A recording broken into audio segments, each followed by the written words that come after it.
Good afternoon, everyone. I would like to welcome you to this council meeting of Tuesday, the 21st of October 2025 at the Euroa Conference Centre. I am Claire Hewitt-Kennedy, Mayor of Strathbogie Shire Council, and I will be chairing today's meeting. Before we proceed, I call on Councillor Binks, who will reinforce our councillor vision and values. Thank you, Mayor Kennedy. Councillor vision is that we will be a council group that delivers valuable outcomes for our community through teamwork characterised by respectful debate, collaboration and a commitment to being inclusive and transparent. Our councillor values are respect, integrity, accountability, transparency. Thank you, Councillor Binks. We acknowledge the traditional custodians of the places we live, work and play. We recognise and respect the enduring relationship they have with their lands and waters. We pay respects to elders past, present and emerging.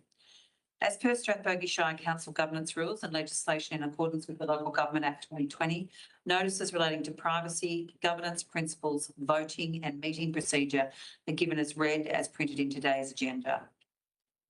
Are there any apologies or leaves of absence for today's meeting? No, thank you.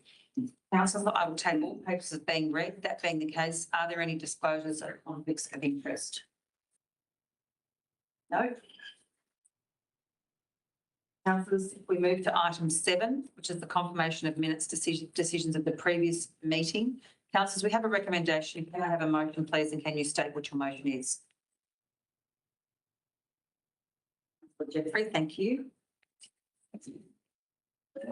I move the recommendation on page 6 of our agenda, please. Thank you, Councillor Jeffrey. Could I have a seconder, please? Councillor Binks, thank you. Is there any opposition? Would any councillor like to speak to the motion? No?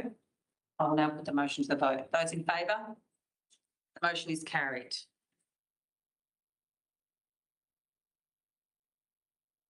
Being no petitions, I will move to my report. So the past month has been full of stakeholder meetings, advocacy opportunities, as well as important local events across the Shire. In September, Helen Haynes' local government roundtable was held in Wangaratta. These roundtables are a very important opportunity for mayors and CEOs to share priorities and discuss common regional issues directly with our federal MP. We provided an update on Strathbogie's collaboration with other human councils to develop a coordinated advocacy strategy that aligns with regional priorities. And I do want to shout out to our CEO and to our former communications executive, Michelle Harris, and the admin work that has gone into those documents. They're a credit to Haralgan and to Strathbogie. We continue to work with the Hume Regional Local Government Network, meeting regularly with fellow mayors and CEOs to strengthen our collective advocacy voice. I look forward to sharing the final advocacy documents once endorsed by the network. During the past month, Councillor Jeffrey and CEO Rochelle Petrocchi attended Gonagambi along with council officers. It was a valuable opportunity to strengthen relationships with our local business community. We shared updates on the Kerwins and Chinaman's Bridge Allura and other key local projects and discussed ways to support local events that boost our economy and strengthen regional activation and advocacy. The Euroa Chamber of Business and Commerce hosted a well-attended business breakfast on the 22nd of September, supported through Victorian Flood Recovery Funding. 24 local businesses representatives attended. Chamber President Steph Swift acknowledged the strong contributions of both Strathbogie Shire Council and the Victorian Government. Guest speaker Shane Garner, Change and Development Specialist, delivered an engaging presentation on health, self-care and well-being in the workplace, highlighting the link between personal health and business performance. His insights were very well received.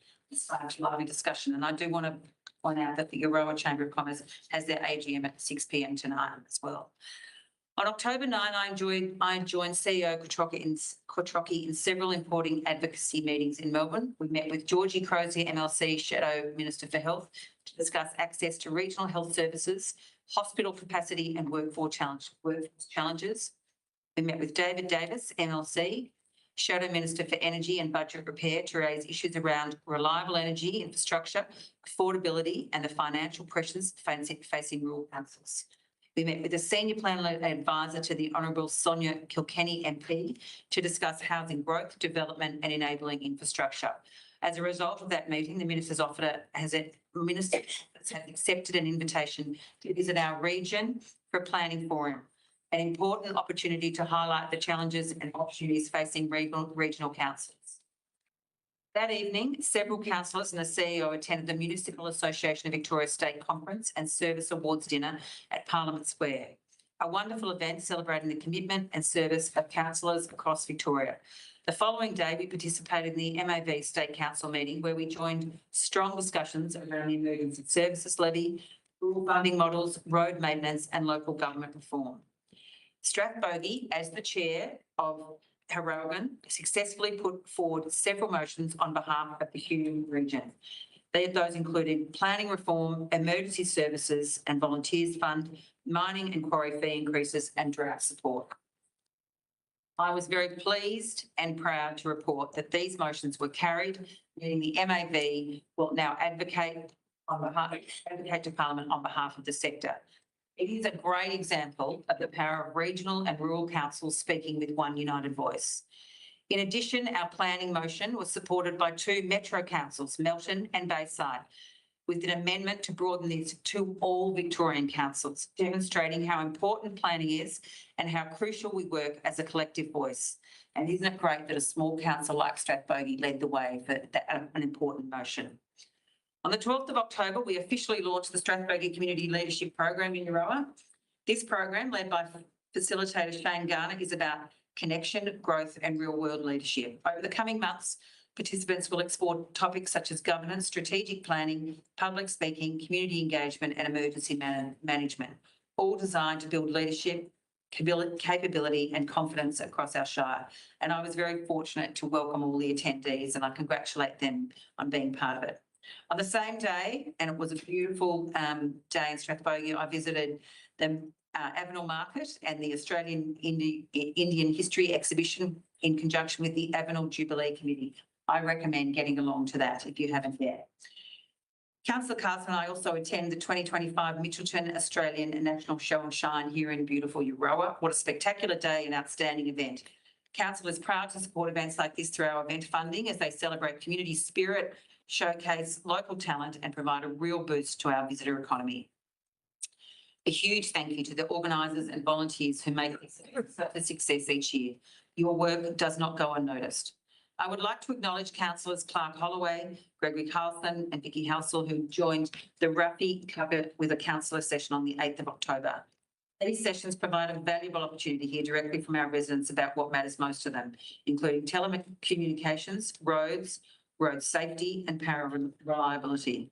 I do want to take this opportunity to thank Michelle Harris, who has finished up here at our council in her role of comms and advocacy. She has been an enormous support and advice to me, and I send her all the best on behalf of the council group in her next role.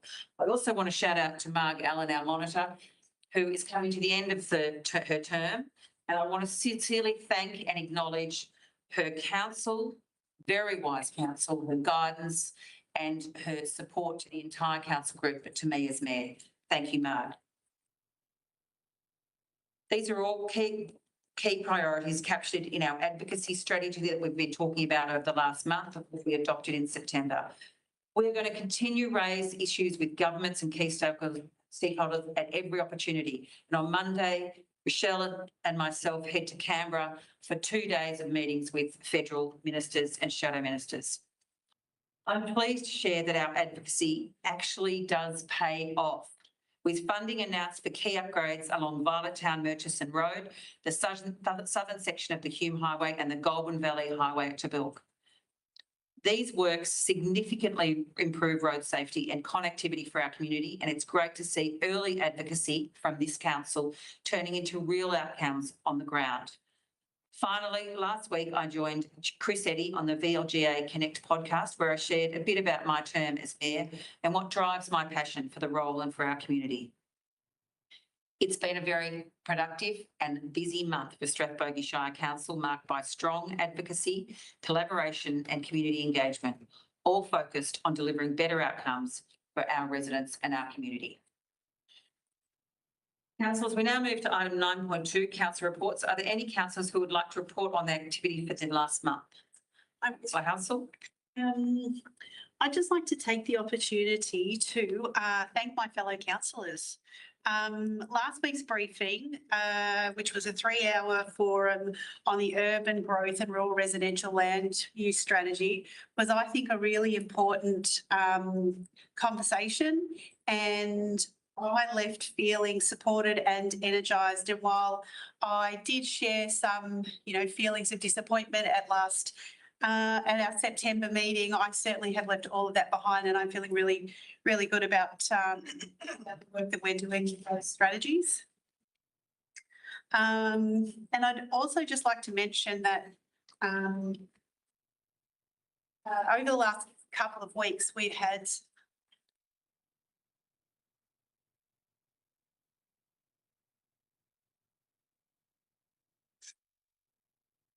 Take a moment. Take a moment. I'll refer to another councillor and come back to you. Would anyone else like to give a report? Councillor Stevens. Thank you. I would like to start off by saying that I attended the MAV conference in Melbourne, the Municipal Association Victorian conference with Councillor Jeffrey and Councillor Carlson. I think it was very interesting. I think some of the keynote speakers were of great interest, some maybe not as relevant to our shire as some. The networking was a fantastic opportunity to catch up with people that you may have known before, or to speak to other councillors to find out how they deal with similar problems that are shared. So all in all, it was a great exercise. Minister Xing, the Minister for Housing, was there. She was approached and invited also to come out and talk to us at Strathbogie. So hopefully we'll be on to that and arrange that very shortly. I also went to the historical display in relation to the Indian history within Australia at Avenel. Congratulations to the community for running that event. And if you got the opportunity to go and have a look at the display, it's absolutely fantastic. I'd also like to make reference to a loss that our community has had. A colleague of mine by the name of Michael Kenneth Pratt, GC, passed away last week. Michael Pratty, as he was known, was a sworn member of Victoria Police. His registered number was 18182. The significance of his service to Victoria and more broadly to Australia, if you look at it in totality, was that he was a young constable. He was sworn in 1973, and in 1976 he was off duty. He was heading to get a haircut, I believe. He saw something suspicious. He stopped. It turned out he was witnessing an armed robbery in place. He rammed his private vehicle into the front doors. This was at Clifton Hill. He rammed his private vehicle into the front doors to stop the armed offenders from escaping. He went to his boot to see if he had his long-handled shovel with him, because back in the day, in 1976, members weren't armed off duty.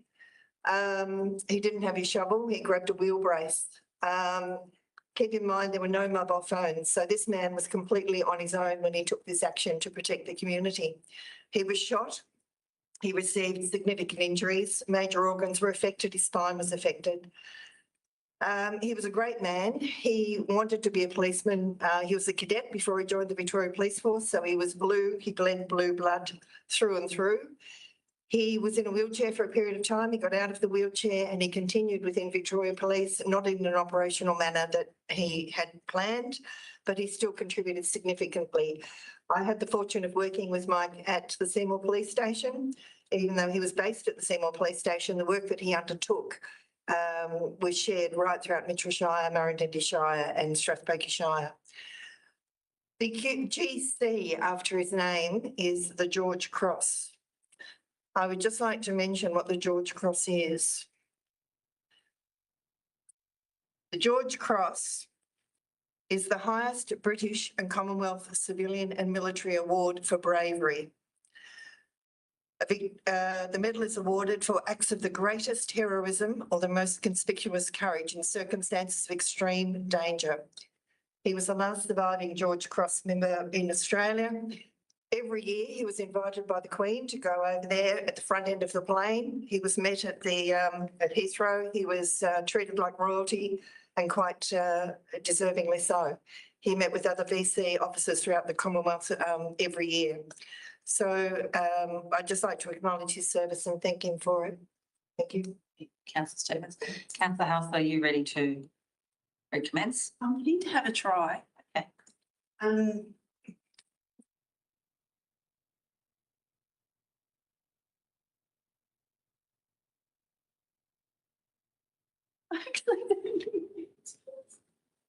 Try someone else to.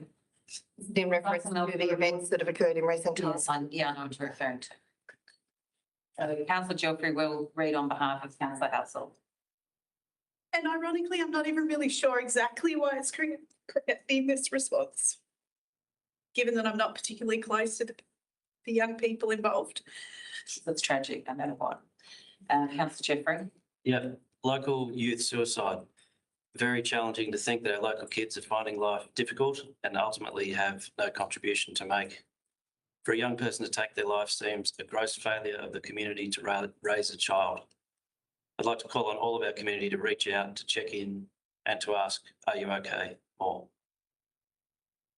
Thank you, Councillor Geoffrey and Councillor Hassel. I think on that note, it's a very important and, warranted comment. It's hit our community very, very hard in the last. Yeah, I think to lose two young boys in a weekend, and when I spoke to Councillor Stevens about it, she mentioned that there'd been two men in the Gambia in the preceding weeks, and I just feel like suicide is unbelievably, final. And it seems ridiculous that we as a community is fantastic. So I find it hard to believe that people are really struggling to that degree. The only other thing I wanted to mention, which I seem to have found my voice, so that's good. The Ruffy couple with the councillor was fantastic. It was really energetic. I was there with Councillor Carlson and Councillor Holloway, and the community was very animated. We had a lively conversation. It was really heartwarming to be out in the community, and I look forward to more opportunities. Right. Any other councillors got reports? Yes.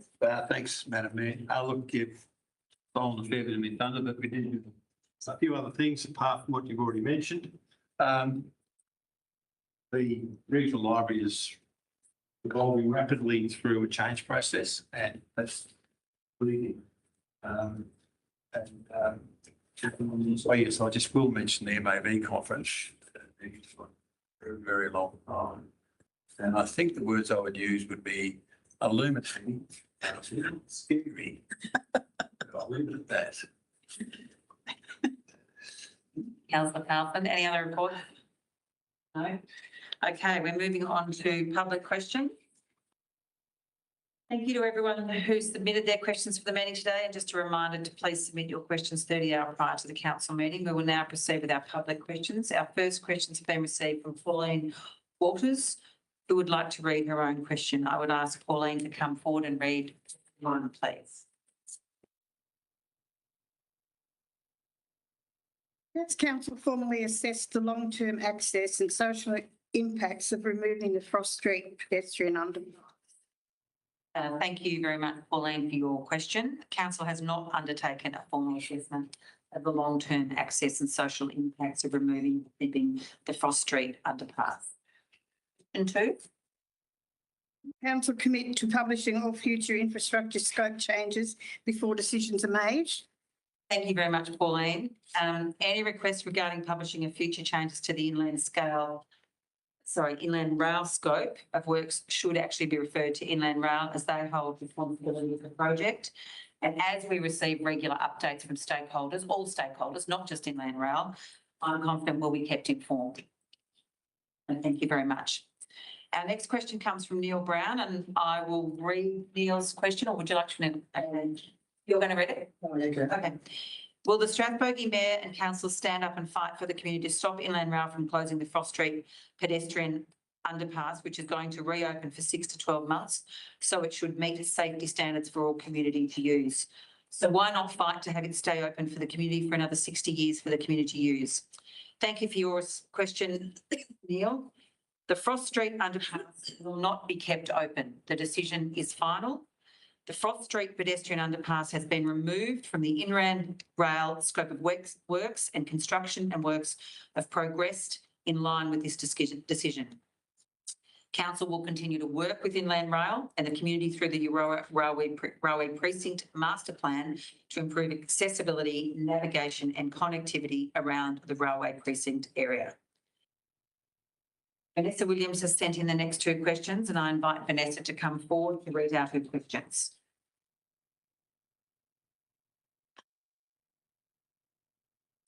My first question, why on page 172 of this agenda that you deal with tonight, is it stated that the implications on the community will be minor when all communication to you from the advocacy group, the petition and further communications show there will be a major imposition to the community of the North West? Have they really not been heard?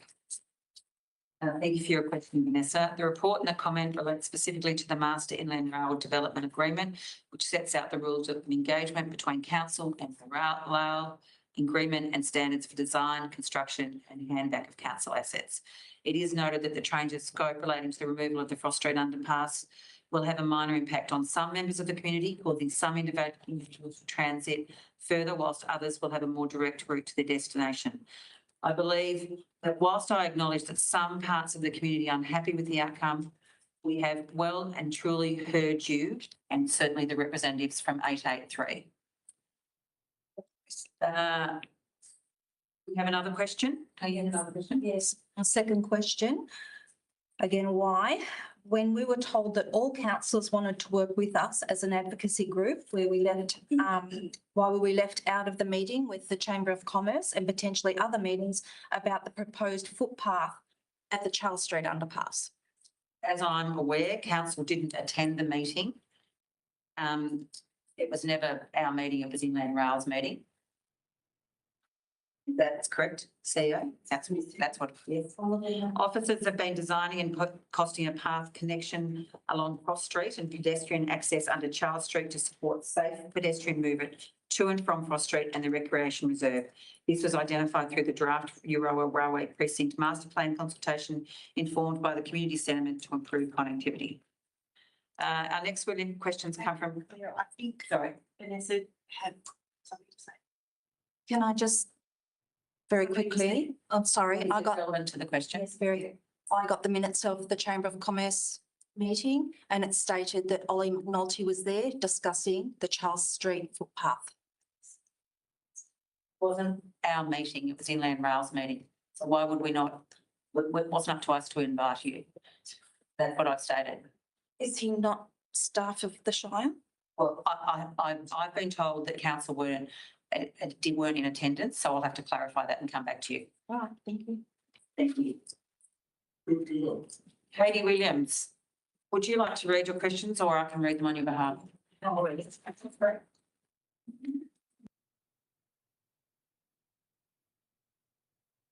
How does council ensure councillors receive complete and timely information before voting on major projects? Thank you for your question. Council officers brief councillors via presentations and briefings, written and council reports. In addition to this, depending on the nature of the project, external representatives and subject matter experts may also present reports and information to councillors. What role is the council playing in coordinating with federal representatives advocating for the reinstatement of the Frost Street underpass? Council, thank you for your question. There is no role for council to play. Council made a decision to support the removal of the Frost Street underpass. This decision is final and will not be reinstated. It is important to note that council is advocating and in its role for funding to improve connectivity and accessibility through projects outlined in the draft Euroa Railway Precinct Master Plan and work collaboratively with all stakeholders. Thank you, Katie. John Filanto has two questions. Would you like to read them out, John? Yes. Sorry.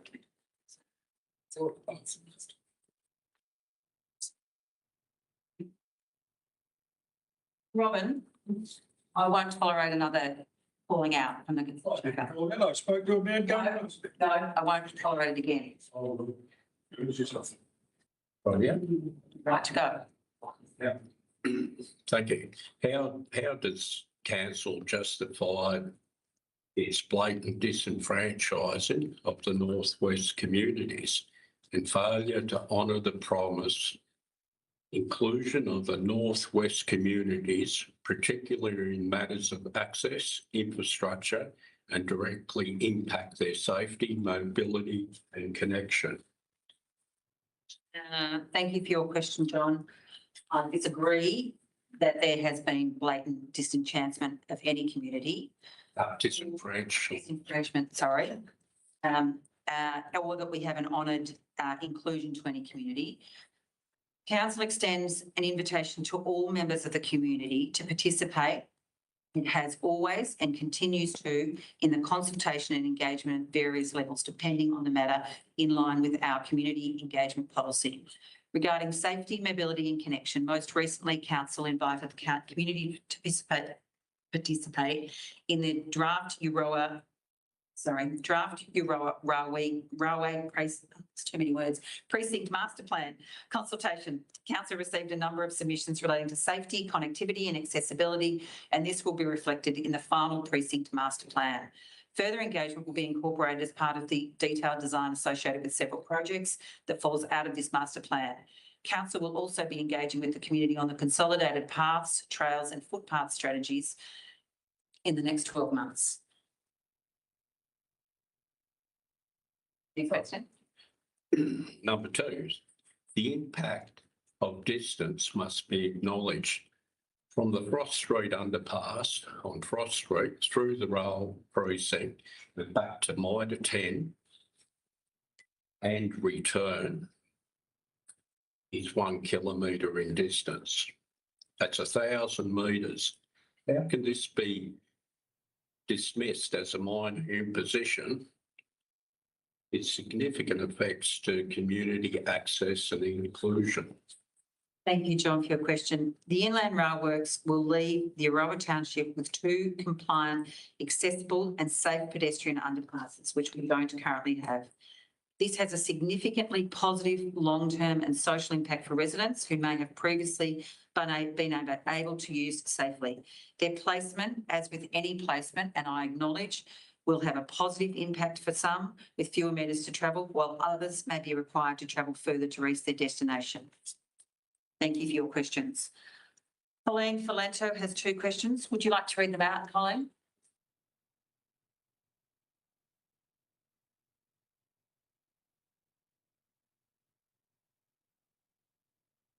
Councillor House, for your acknowledgement of the loss to the community, and it makes all the Blue Tree project even more significant. First question, in light of the significant community concerns, will Council consider an adjustment to its position with Inland Rail ARTC on the reinstatement of the Frost Street pedestrian underpass into the Inland Rail scope? If not, why not? Along with how can you explain this to the Northwest community that is not a minor community? Thank you for your question, Colleen. The Frost Street underpass has been removed from the Inland Rail scope of works and construction, and works have progressed in line with this decision. This decision will not be reverted and is final. Council will work with the Inland Rail and community through the Aroa Railway Precinct Master Plan to improve accessibility, navigation and connectivity around the railway precinct area. Sorry. Your next question.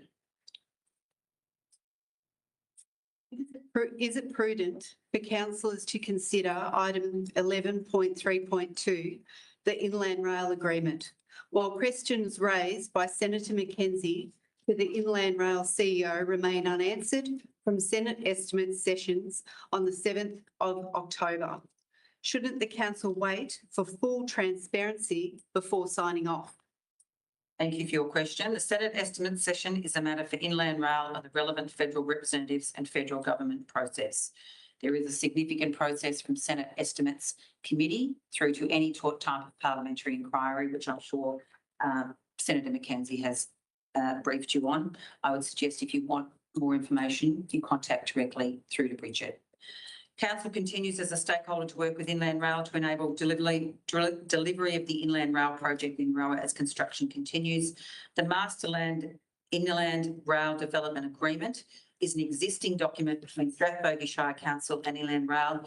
The report presented to Council in today's agenda is to provide an update on amendments to the agreement. Thank you very much, Colleen.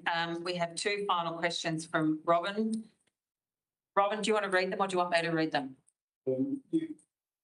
Will our mayor update the community on progress with the $1 million truck wash at our sale yards? Thank you for your question, Robin. We're in the final stages of the procurement process to engage a contractor to undertake the necessary works. It is anticipated that the works will be completed mid-December. The next question relates to parking in Binney Street. You observed a large number of U-turns to obtain parking on the wrong side of the street. Has council a plan to improve road safety in our shopping centre?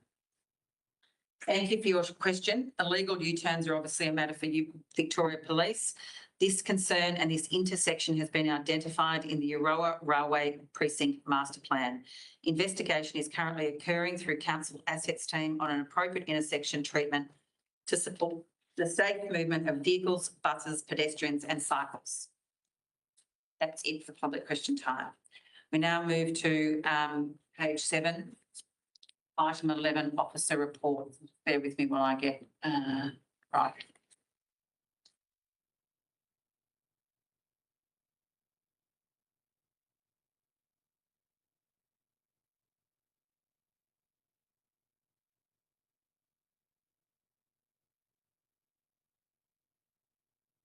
Okay.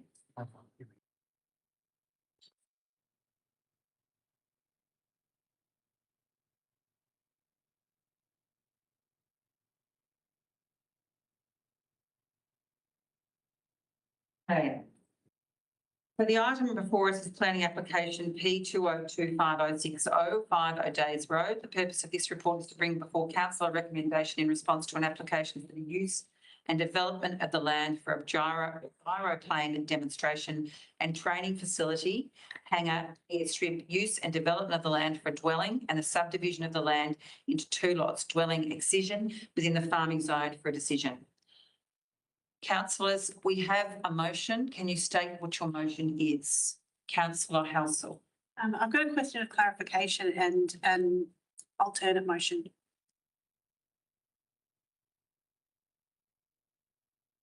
You've got a motion, it's called a motion. Yeah, sorry, I read alternate, well, I should have just read motion. My question is, can the officers confirm the intent of the can the officers confirm the intent of the planning controls and the refusal to grant a permit is to prevent the parcel from being removed from agricultural use based on the addition of a dwelling? Thank you, Councillor Halsall, and through you, Mayor. The application is for the use and development of the land for a gyroplane demonstration and training facility, the use and development of land for a dwelling, and the subdivision of land into 2 lots that seeks to excise a small lot comprising the existing dwelling from the balance of the title. It is on farming zone land, and the recommendation in the agenda paper is based on the protection of agriculture. Can you confirm the refusal to grant a permit is based on Through the chair. Through the chair. So can you just answer my question then and confirm that the refusal to grant a permit is to prevent the parcel from being removed from agricultural use based on the dwelling, the additional dwelling sort? Through. Sorry, through you, Mayor. That is correct. I'll get better at this over time. So I. Thank you. Then I have a motion. Sorry. Thank you, Director Frampton. I have a motion. You have a motion. Can you state what your motion is, please, Councillor Halsall? I have a motion that is in front of us on the yellow paper. I would like to move the motion including all of the terms and planning controls that are set out in that motion, which hopefully can be put on the screen. It's an, pardon? In summary, this motion is to grant a permit for the 5 O'Days Road wearing for the use of a gyroplane hangar facility, training facility, airstrip, and the development of the land for a dwelling and the subdivision of the land into 2 lots, excising the existing dwelling.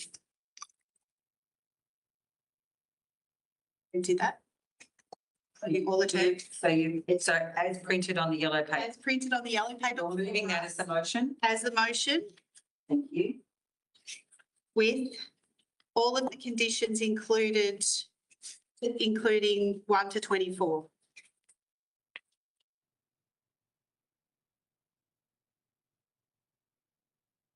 Okay, do I have a seconder?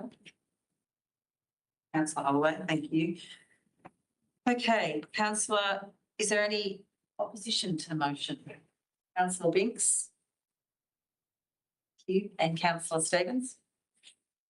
Okay. We have some opposition. You, I've got to remind myself. Would you like to speak to the motion? Yes.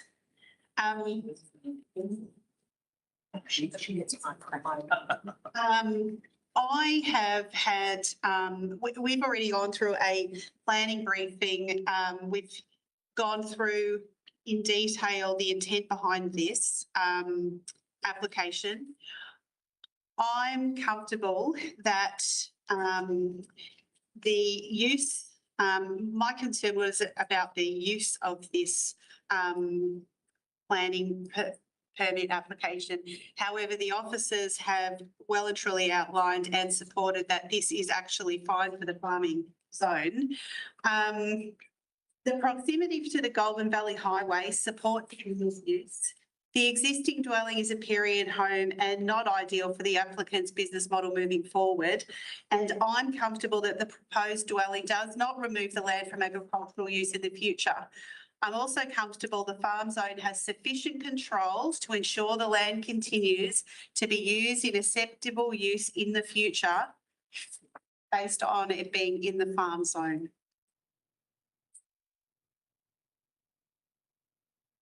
Okay. Thank you, councillor Halsall. Madam Mayor. So would you like to Madam Mayor, I'd like to move an amendment, please. move an amendment?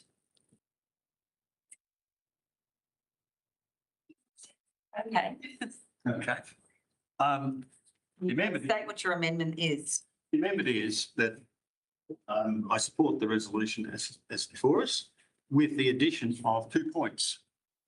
On 1A, the end of that report, it says the staging reports must provide details for the works, and it should continue on to say to establish the agricultural and gyro plane facility to be completed before the construction of the dwelling starts. And the second point I would like to move in my amendment is that item 17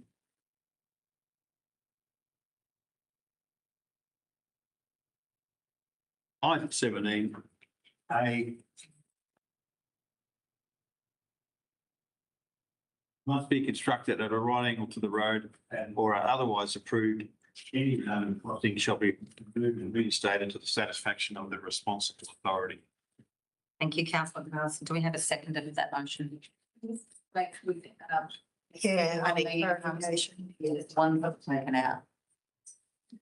Can you repeat? Through the chair, could you please repeat?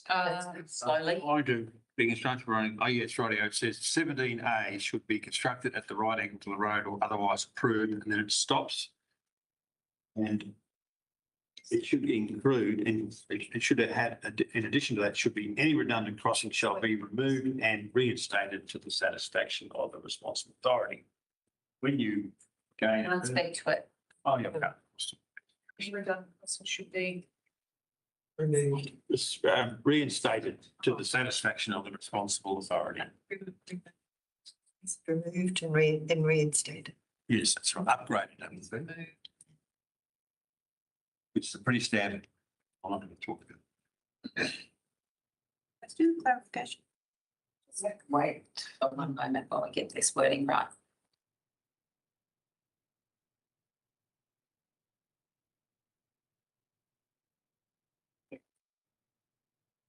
Inside.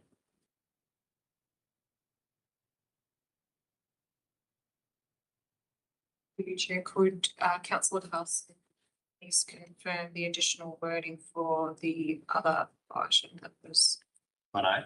yes, please. 1A should read, the staging report must provide, and I'll bring that back. Staging report must provide details for the works. That's the final sentence in 1A. It should continue on to establish the agricultural and gyroplane facility to be completed before the construction starts.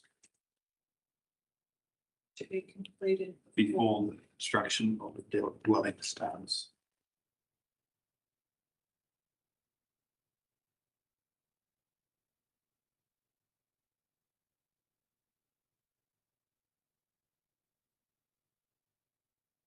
Okay, do we have a seconder for councillor Carlson's motion? Councillor Biggs, thank you.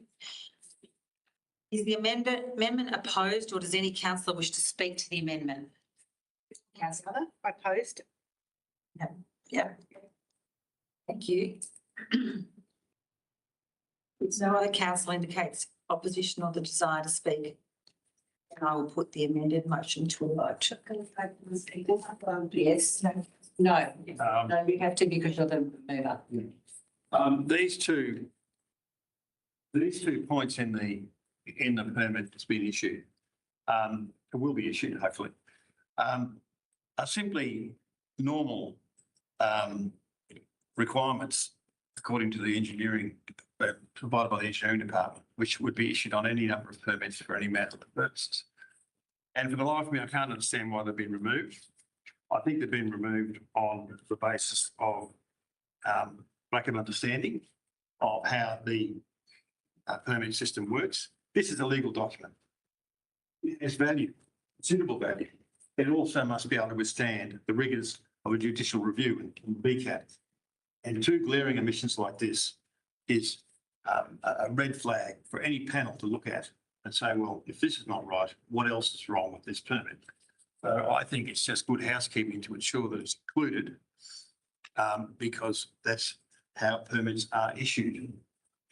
This is no different from the requirements for decent road access, power, water reticulation.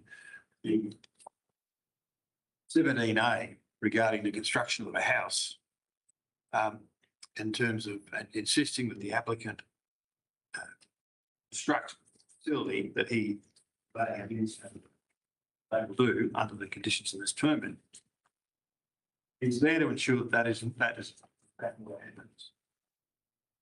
The community has to be confident that what we're doing is not just simply allowing people to come into this chamber, tell us a story, get a permit, and then build a house and sell it.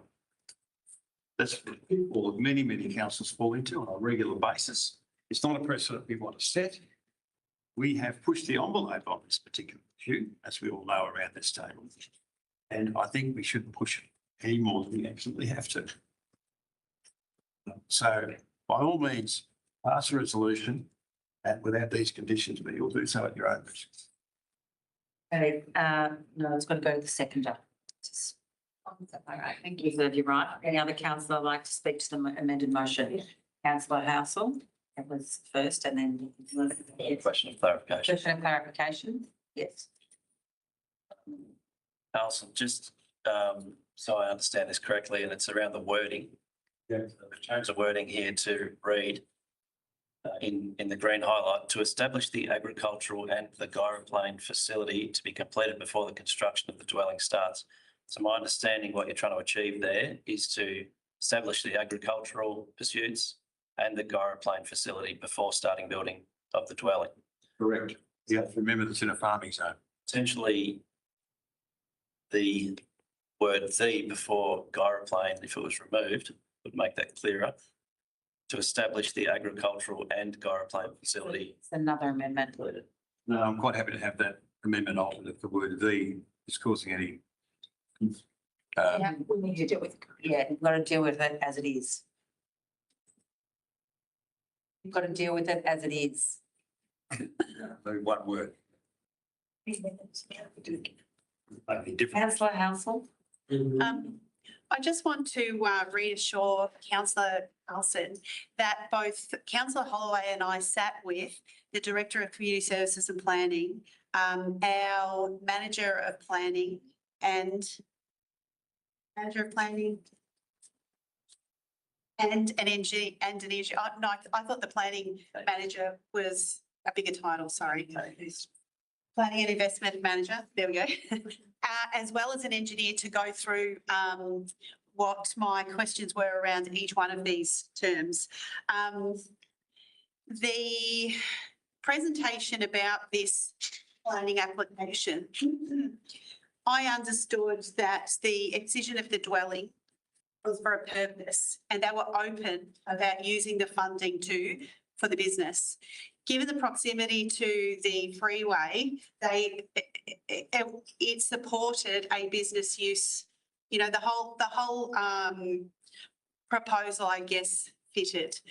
The limitation of finishing the agricultural when we're approving an alternate use and the Gyroplane facility to be completed before they can commence the dwelling, so to me seems counterproductive to supporting the development in the first place. So I think in terms of council becoming supportive and overall supportive of this planning application, whether or not they finish, given the presentation we observed, I don't think there's any question of the validity or the desire of this particular applicant to deliver and operate a training facility on that property. What I feel like we're doing, if we limit it to the conclusion of the facility and the agriculture, which I'm not entirely sure what is, before they can commence their dwelling, where do they stay in the meantime? Are we just being counterproductive to actually the support, which is what I understood as a council, we stood for supporting the development or economic development across the Shire. So my intent to removing that statement so that it wasn't dependent upon the completion of that construction of the business side of things to start the dwelling. And I actually sat with those people and confirmed that that was actually fine. What we walked away feeling was that there was nothing in these planning conditions that would stop them from commencing the dwelling and the business at the same time. So that was the intent when we left. However, when we read this, that was actually not the information that was conveyed in these terms.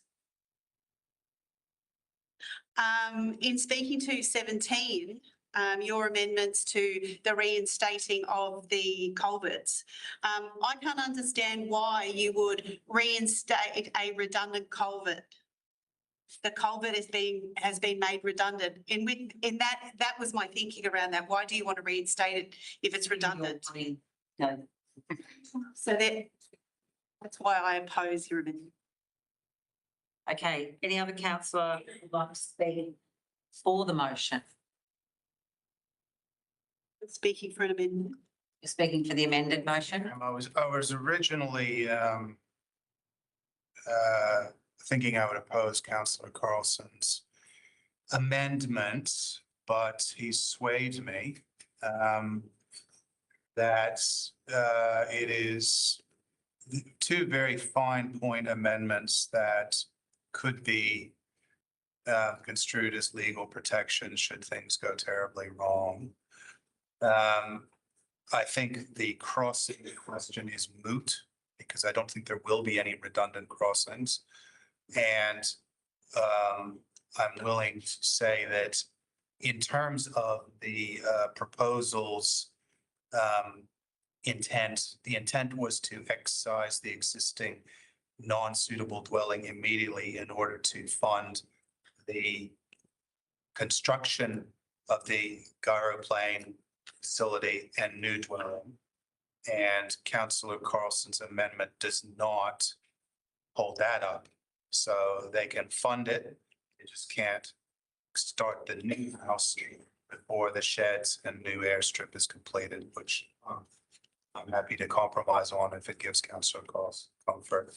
And I'd just like to briefly say that I think that this proposal being approved with the conditions that have been agreed is extremely. Order, we're just debating the amendment here, councillor Holloway. So we're not debating the full motion. We're just debating the amendments. If the amendment passes, the amended motion passes. We've got to conclude the debate of the amendment before we go back to the motion. Oh, okay, so then I get to speak as seconders, the original motion with it amended. Okay, so Councillor Carlson's, I'm swayed by his arguments, so I support the amendment. Thank you. Would any other councillor like to speak against? Just a clarification before. The amendments? Yes. But just before I do, clarification, I realise we're speaking to councillor Carlson's amendments. If this gets up, this amendment gets up, it's finished. You don't go back to the original because the amendment has been passed. That's correct. The motion in its entirety with the amendment has been passed. It becomes a substantive. I'm getting advice. Becomes a motion to go back.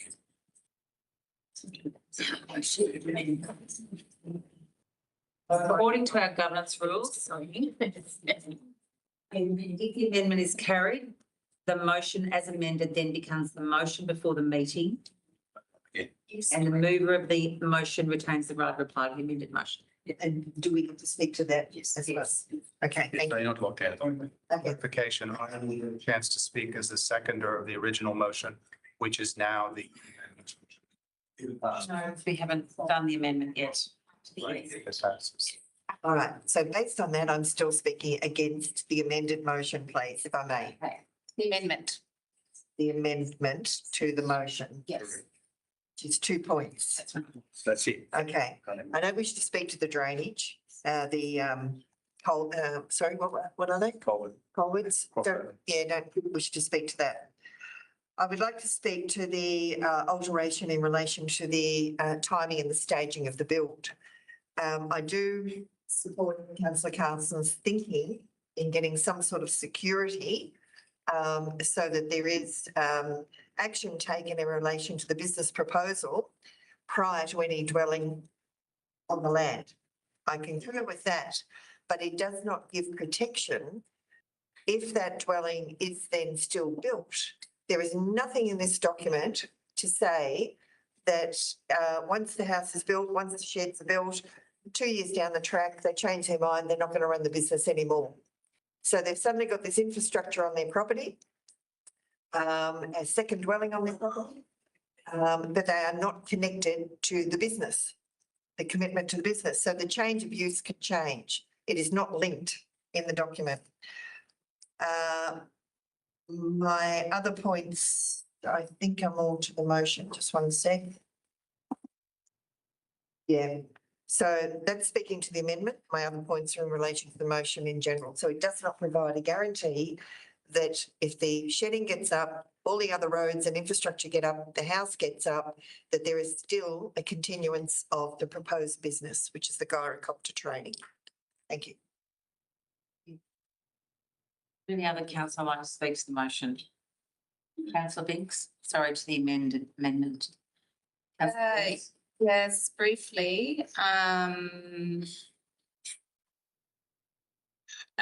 The first one, I acknowledge councillor Stevens' points and certainly to a degree agree with them. However, my main concerns are around point 17 and relating to the mention of the redundant crossing. And just for clarification, if I may, through you, Mayor, my understanding is that this refers to should any redundant crossing no longer be needed, that crossing is removed, and where it says reinstated to the satisfaction of the responsibility, that is talking about Responsible authority. the responsible authority. Something else. Satisfaction of the responsible authority, that is talking to the reinstation of the road edge, the shoulder and the culvert. It's not talking about removing a culvert and then reinstating it, and perhaps in the future there could be some improved language around that. And I think that that's really critical given when these matters come before us, often we will see crossovers that are deemed redundant. and the opportunity to upgrade infrastructure that is a responsibility of council to manage is something that we need to consider prudently, because when you have crossovers that are not being used, the opportunity for debris, be that, leaf matter, grass, other material that can build up in those culverts and create blockages if they're not being maintained and they're not being used, that can create impact on on the infrastructure that council manages. And so I think it is a prudent move to have in there for the benefit of the infrastructure that we as a council are responsible for managing.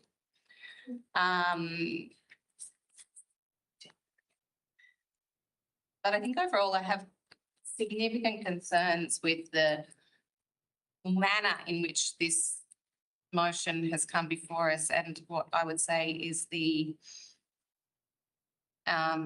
massaging, tweaking, removing of, changing of conditions of relating to planning matters, and whilst applicants might have all good intention, planning matters need to be made, planning decisions, sorry, need to be made on matters that relate to planning and those conditions that sit. Are we talking to the motion? Well, it's about the conditions. So, and that's where these conditions have come back in, right? So we've reintroduced some conditions in 17A and 1A, I think it was, and that those conditions are there for a reason. And I think they need to, and I think that needs to be considered prudently by this council as to why they're there in the first place, and what the implication might be of changing them. So I'm supportive of them re-entering this function through the amendment. Okay. Thank you very much, councillor Binks. There's no one else to speak to the motion, is there? No. To those to the amendment, sorry, the amendment. On that basis, I'll put the amendment to the vote. Those for? Yeah, I'm just going to think. 2 seconds. Yeah.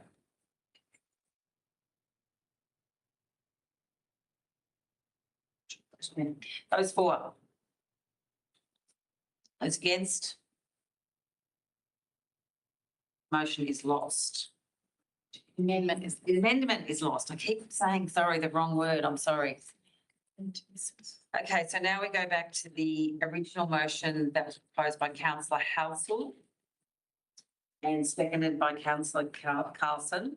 And I would, are there any point? Holloway, what did I say? Carlson. And you've even got your name tag spacing at me. I've got no reason to get it wrong. It's been a long day. It has been a very long day already, yeah. Okay. Councillor Holloway, would you like to speak or would you like to reserve your right? I will speak now. Thanks. No, I'll speak now. I just want to go over the motion as opposed to the recommendation, which was to not approve this this proposal. Just briefly, it involves the excision of a very tiny portion of the block, less than 1% in the southeast corner, which importantly will be excised to a town-sized block within the unofficial town of Waring. So it is not surrounded by agricultural land. It is surrounded by other town-sized blocks once it is excised. The development of a new airstrip and machinery sheds for the gyrocopter, development of a new larger dwelling to support that. And also something that's been missed is this proposal also sequesters 14 hectares in the northern part of the block to manage for environmental and biodiversity outcomes. Officers have supported all elements of it, save the excision of the current dwelling and construction of the new dwelling. And their reasoning is that it's inconsistent with the farm zone. The gyrocopter usage they do not oppose. I believe that the dwelling excision is necessary to fund the gyrocopter enterprise. And I believe that the excised block does not, in fact, reduce agricultural land because it is not currently, nor has it ever been, used for agricultural purposes. This is the excised 5,000 meter block. It has always been a house and gardens used for non-agricultural residential purposes. The most important element of approving this proposal is that I believe it has extreme strategic significance to Strathbogie Shire. It will not only train additional students in gyrocopters, but as the applicant presented to this council chamber, he intends to use it to develop new types of gyrocopters for use in Australia. And I think having such a world-class facility right here in Strathbogie Shire would be of immense benefit. Since the applicant believes that this entire process is necessary to achieve that outcome, I believe we, in order to have an open for business attitude, need to improve this, subject to the conditions we have attached to the alternative. Thank you. Thank you, councillor Holden. Any other councillor like to speak to the motion? Speak against. Yes, you can. Oh, You're speaking against or for? against. Thank you. Okay, I'm speaking against this motion because what is before us is a planning matter. And the significant points in relation to this planning matter is the zoning of the land. This is farm zoned land. Another significant point is our planning scheme, the Strathbogie planning scheme, and the aims and the intentions of that. The recommendation that the staff have put forward to refuse the grant, to grant the permit, is based on 4 points with a couple of A's and B's in amongst it, directly relating to our planning documents. Now, these documents are here for a reason and the zoning is there for a reason. We've spoken many times in this chamber about protecting agricultural land. Yet in the time that we've been in council, there have been a number of similar applications that have come before us where we're prepared to sort of compromise or tweak our planning scheme arrangement to try and accommodate alternate uses. My concerns about this one is not the gyrocopter use. When the applicant came before us, I actually asked the question, could you bring your business, not these exact words, I'm paraphrasing, could you bring your business into play without the need to subdivide the house off and to build a second dwelling? Interestingly enough, his reply was very much along the financial assistance that would provide to him.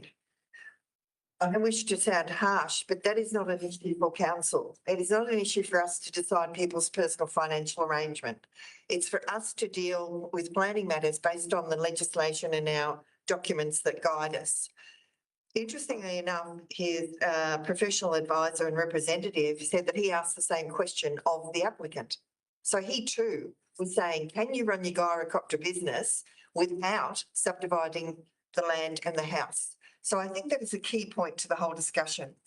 There will be a reduction to the land if this goes through. It's not just the 5,000 metres respect, which is the house and garden. There's going to be an impact on the agricultural land and a reduction in space by the increased shedding, substantial shedding, that's going to accommodate these gyrocopter machines, by the road infrastructure that has to be put in place, the runway that has to be put in place. You add all this up and there is a significant reduction in the land that will be available for farming land. The genuine need for the second dwelling, I don't believe is justified. There is a dwelling in close proximity to where he wants to put his shedding and his runway. A planning application was made in 2010 to expand upon that existing dwelling that's already there. So he's built upon it, so it can't be a little shack. I think our priorities need to be around the documentation in the planning scheme that we have to abide by. And this one is not in favour of the exercising of the 5,000 metres and the house and allowing a second house, which doesn't currently have a right of, as of right in place. So it could be seen to be a backdoor way of trying to get a second dwelling onto farming zone. And as I spoke to before with the amendment that was before us, even if we did allow this to go through and he builds his shedding and he builds everything that he wants to build, including the house, there is absolutely no guarantee that in 3 or 5 years down the track, if this business goes belly up, that the nexus is not there between the gyrocopter business and the necessity for the second dwelling to be on site. So I don't believe the arguments have been substantiated. Give you a warning, Fiona, you're playing at 5 minutes. Thank you. The other thing is too, he's talking about on the larger piece of land with the second dwelling and all the shedding and everything, the landing strip, yet there's still going to be grazing of cattle. Now, this is just a token attempt, I think, to try and justify the existence of a farming activity in the zone to try and justify to get this across the line. I find that quite concerning. Yeah, so that's all I can say because I've run out of time. Thank you very much. Thank you. Any councillor like to speak for the motion? That's Jeffrey. Very quickly, Madam Mayor, obviously a very challenging situation to resolve. I'm personally in favour of the motion. I came into council with the intent of opening up the Shire for business and promoting diversity of businesses in the Shire. Whilst I respect and understand the need to preserve agricultural land, we need to balance that with other economic opportunities in the Shire, and therefore I support the motion before us. Thank you, councillor Jeffrey. Any other councillor like to speak against? Any other councillor like to? Oh, sorry, councillor Binks. I'm sorry.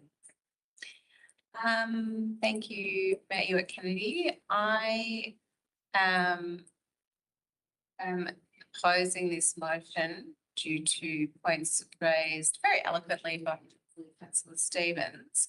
I think it's really important to understand I don't know, to me, it feels a bit of a slippery slope where we have a officer recommendation, which is to refuse to grant a permit given the points that have been outlined and articulated by Councillor Stevens, particularly to the fragmentation of farming land and farming holdings. I think it's important to note in this part of the Shire that it is an 80 hectare allotment for as of right. Already the piece of land that we speak of is under that size, and the remaining piece which is being proposed to be given a permit to have a house on it is again less than because of the excision of the existing dwelling. And I just have concern around the process by which the motion has been created in a manner which has been spoken to as to simplify it. Planning decisions and planning points, I guess you would call them in these documents, the points that accompany a planning permit, as Councillor Carlson has spoken to earlier, they are there as they're a legal document, and they are able to be upheld not just in VCAT but for the duration of the activities that are taking place on that property, and talk to all sorts of really important matters which are required under Planning and Environment Act, as well as other acts and legislation that we are governed by in local government.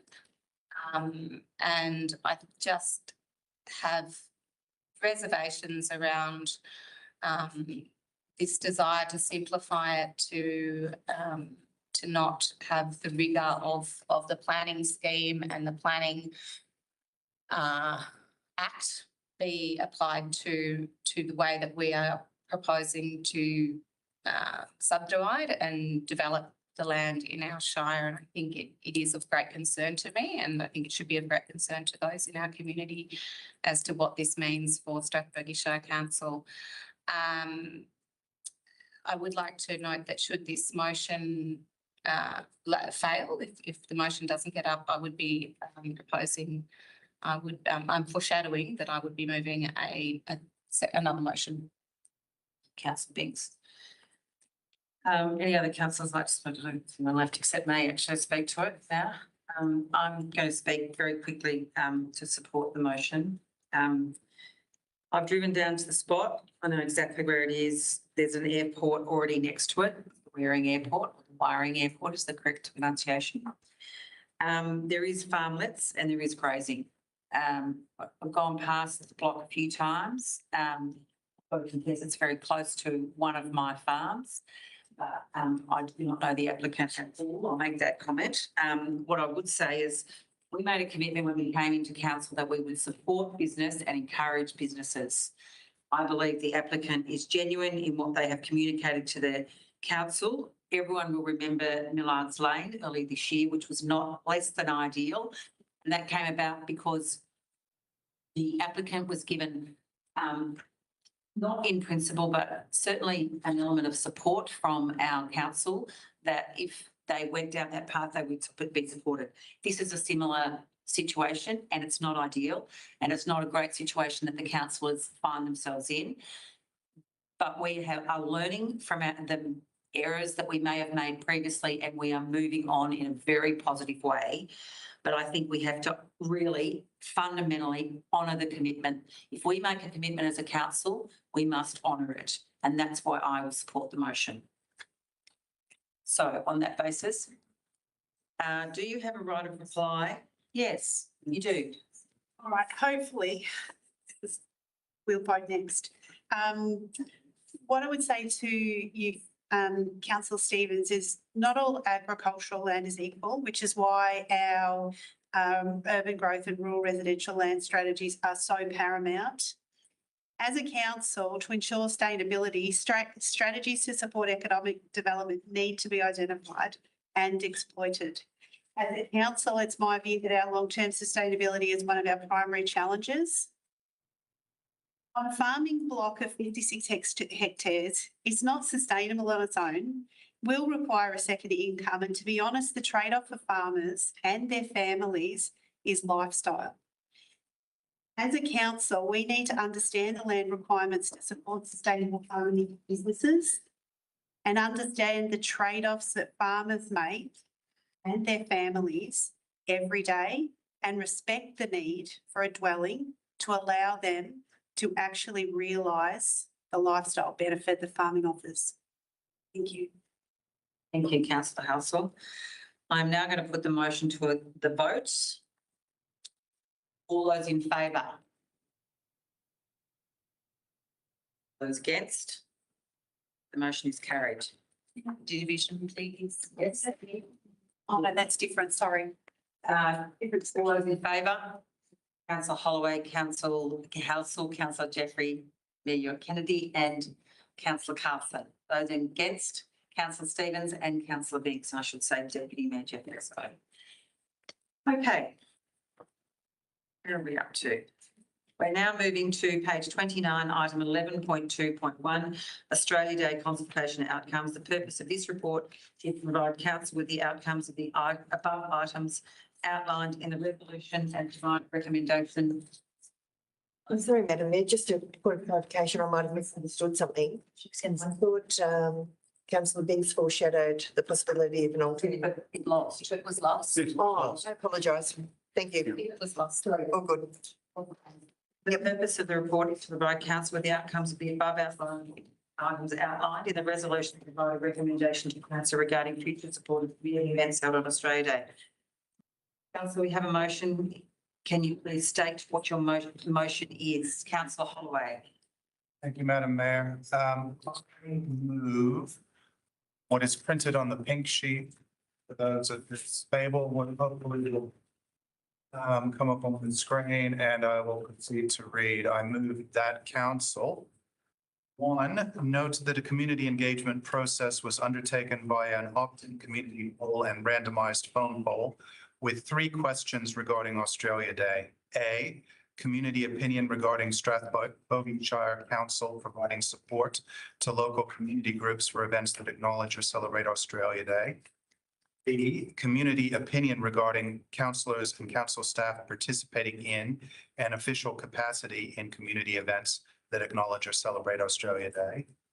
And C, any other comments community members wish to share on council's involvement in Australia Day events. 2, note the detailed results of the poll in one above are presented in Australia Day Involvement Poll Engagement Report, October 2025, and show overall a clear majority of community support for council's involvement in Australia Day events. 3, acknowledge and thank all of the community members who participated in the opt-in community poll and randomized phone poll for their time and thoughtful comments. 4, acknowledge and thank the representatives from the Tongarong Land and Waters Council and Australia Day committees for presenting to council regarding council support for Australia Day events.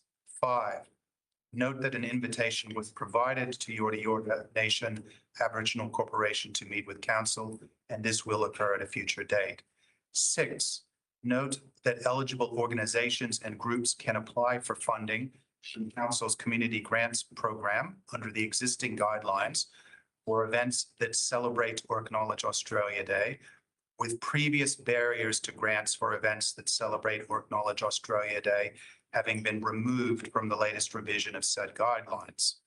7, note that a significant portion of the community have communicated to council that they take issue with the date of 26 January being chosen for the gazetted federal public holiday of Australia Day. 8, confirm that all provisions of this motion refer to the gazetted federal public holiday rather than the date of 26 January specifically, and should in no way be construed as affirming or disaffirming the appropriate date of 26 January for the celebration of Australia Day. And 9, support community events held on Australia Day. Councillor Holloway, do I have a seconder for the motion? Councillor, thank you. Sorry, would you like to speak to the motion? I would, thank you. Note my opposition to the motion. Yes. Speakers. Okay. Yeah. Yeah, those in favour, those against. Mover, council would like to speak to the motion as the mover. That's what I've got. My seconder was councillor Nelson. What I've got here is that councillor Holloway as the mover is the one to speak to it.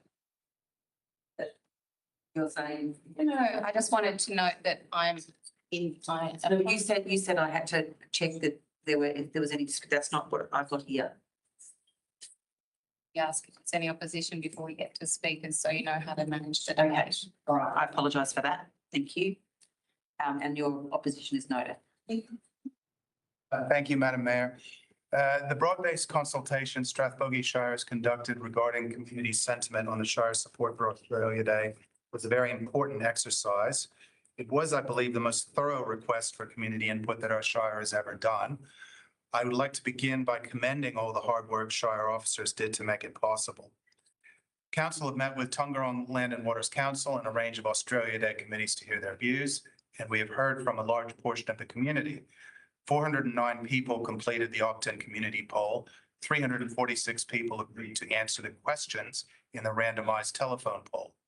Added together and allowing for some double-ups, well over 5% of our residents would have directly voiced their opinion to council. Far more importantly, everyone had the opportunity to voice their opinion. Thanks goes to the Tongarong, the Australia Day committee members who spoke to us, and to all of the community members who completed their polls. For the polls, and in respect to the first 2 questions asking sentiment for Shire support and councillor and staff participation, the results are crystal clear. The community has spoken and is overwhelmingly supportive of both. With the opt-in community poll, 64% strongly support Shire support, 57% strongly support councillor participation. Both of these figures are well over double the percentage of community who strongly oppose. at 25 and 21% respectively. With a randomized telephone poll, the results are 78 and 76% strongly supporting the two questions against only 3 and 2% in strong opposition, in excess of a 25-to-1 ratio. It illustrates the general community, who may not necessarily be engaged in the issues, do overwhelmingly want Shire support and councillor involvement. This broad community voice has been heard loud and clear and enacted in the resolution to support community events held on Australia Day. One other point bears mentioning regarding the third question, which was the free text question. Many invested significant time and effort writing on a range of topics, which were mostly confined to the subject of Australia Day, and I've read every one. They represent a wide range of viewpoints, which is a great thing in a vibrant community. One theme, however, was far more prevalent than most. A large minority of the community are uncomfortable with the date of 26 January, even among those who strongly support Australia Day. And that is why we've noted that this motion is confined to supporting Australia Day and acknowledging community concern where it exists. Overall, I feel this process has accomplished what our council should always aspire to do, which is listening to our community and other stakeholders. And I urge my colleagues to support this motion. Thank you, councillor Hollow. Just on time too. Councillor Biggs, if you'd like to second that, sorry, or do you want to reserve your right? Sorry, councillor Biggs, would you like to speak? Thank you, Mayor Kennedy. Where to begin?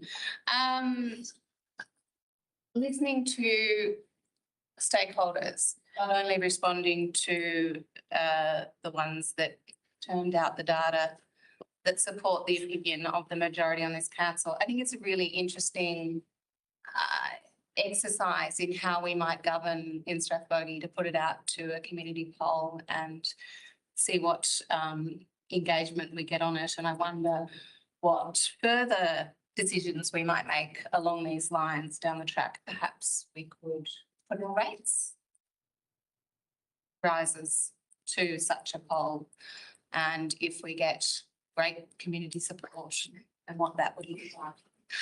I am absolutely opposed to this motion because I think we heard really loud and clear from the First Nations people that came and spoke to us. They expressed without any shadow of a doubt the hurt and the pain that that date causes. And as much as you might like to separate the idea of Australia Day from the 26th of January, at the moment they exist together. We cannot separate that. It might happen in the future. Currently, as they stand, they exist together. And so to choose a path that does not take into consideration and embrace the true hurt and pain that has been occurring for First Nations people in our country, I think is a real missed opportunity. I'd like to acknowledge the strength and resistance of First Nations people, particularly Matt Burns, who came and spoke to us on this matter at great personal expense to himself. It's not easy to talk about this stuff when it has impacted your people for so many years. Our history is dark, painful and unresolved, and I think we need to acknowledge that. And I think it's really important to know that our history is not confined to the writings of the past. History is playing out right now in this chamber, in our council, in writing history. Addressing a wrong does not make us all complicit in that wrong, nor does it make us less patriotic towards our home. For me, loving where I am from means shining a light on the wrongs of our nation and working diligently for a more kind, compassionate and generous country. I believe that kindness has a power and a strength to it that is unparalleled with any other act. And I think we could act with far more kindness towards First Nations Australians in how we choose to celebrate our nation. And I think that could start right here at Strathbogie Shire by choosing to no longer have a formal role in celebrations of Australia Day and as they occur on January 26th. Councillor Binks, would any other councillor like to speak for the motion? Councillor Carlson? Thank you, Madam Mayor. Well, we've spent a year on this. And there's been a lot of comment about lots of different things. I don't want to raise any prospect of entering into by some as culture. We responded to approaches by numerous people. It has been said that one person requested the council to initially deal with this issue in terms of supporting Australia Day. And that was true. It was a piece of correspondence that was sent in. It was the chairman of one of the Australia Day committees. But the fact of the matter is, during the election campaign and afterwards, many hundreds of people spoke about this issue, formally and informally. And we decided to address it. And as a new council, it was quite a very challenging and emotive issue. And we went through a pretty convoluted communication strategy, which has been somewhat clunky, but it has delivered a result. And it's unambiguous. We're not trying to indicate there's winners and losers, simply indicating that the majority of people in this community want to celebrate Australia Day. And that's it. And our involvement is moderate. We will go to these gatherings if we are invited, and we'll support the committees in a moderate way financially and encourage them to seek funding from the federal government. This is a significant downgrading of council involvement from the past. The administration provided officer time, all sorts of support. So it's a very minimalist approach. It's going to be interesting to see how the different communities celebrate Australia Day. They are empowered to celebrate it in any way they want. And I think that's a good result. Thank you, councillor Carlson. Any other councillor speak against the motion? The other councillor wish to speak to the motion? Councillor Household. The survey results confirmed what I believe to be. Sorry, just confirming you're using your right. Yeah. That being Australia Day is an important community event celebrating the essence of Australian values, freedom of speech, liberty and belief. The recognition of citizenship and what that means to both natural Australians and those choosing to become Australians. This year's ceremonies brought a tear to many eyes present at the cinema, even though it wasn't on Australia Day this year. That together is more important than separately. That our community respect and value traditional owners, the civilisation that existed prior to settlement, and the desire to unlock and celebrate one true history of our lands. That celebrating Australia Day with a public holiday is appropriate. That council as a government level of government has an obligation to support and facilitate celebrations. That the date on which Australia Day is celebrated is outside the remit of Strathbogie Council. However, there is an openness for a date that allows all to come together with shared pride and joy for all Australians to celebrate together as one people. For me personally, Australia Day is not about a date. Australia Day is about celebrating what it means to be Australian in all shapes and colours.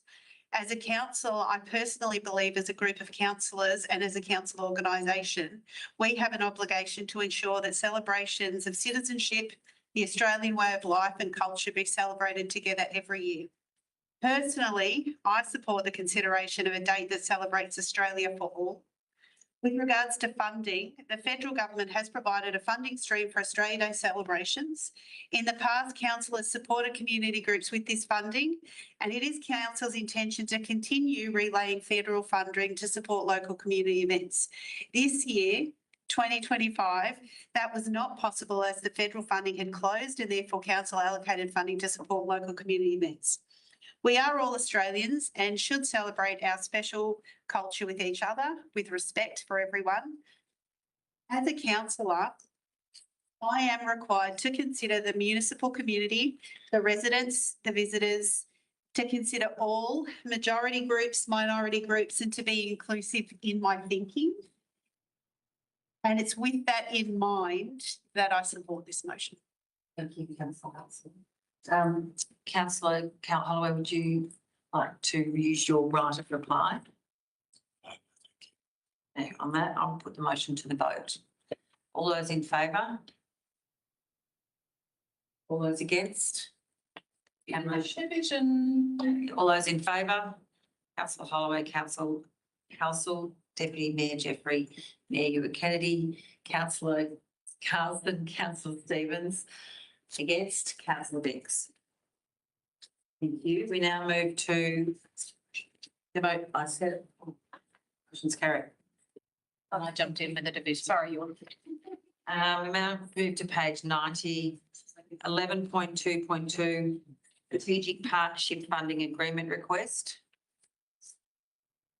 Victorian Wine Show Incorporated. The purpose of this report is to consider a request for sponsorship through a strategic partnership funding agreement between council and Victorian Wine Show Incorporated. Councillor, is there a motion? And please state what your motion is. Councillor Halsall. I wish to move the motion on page 90, I wish the recommendation printed on page 90 to become the motion. Thank you, Councillor Halsall.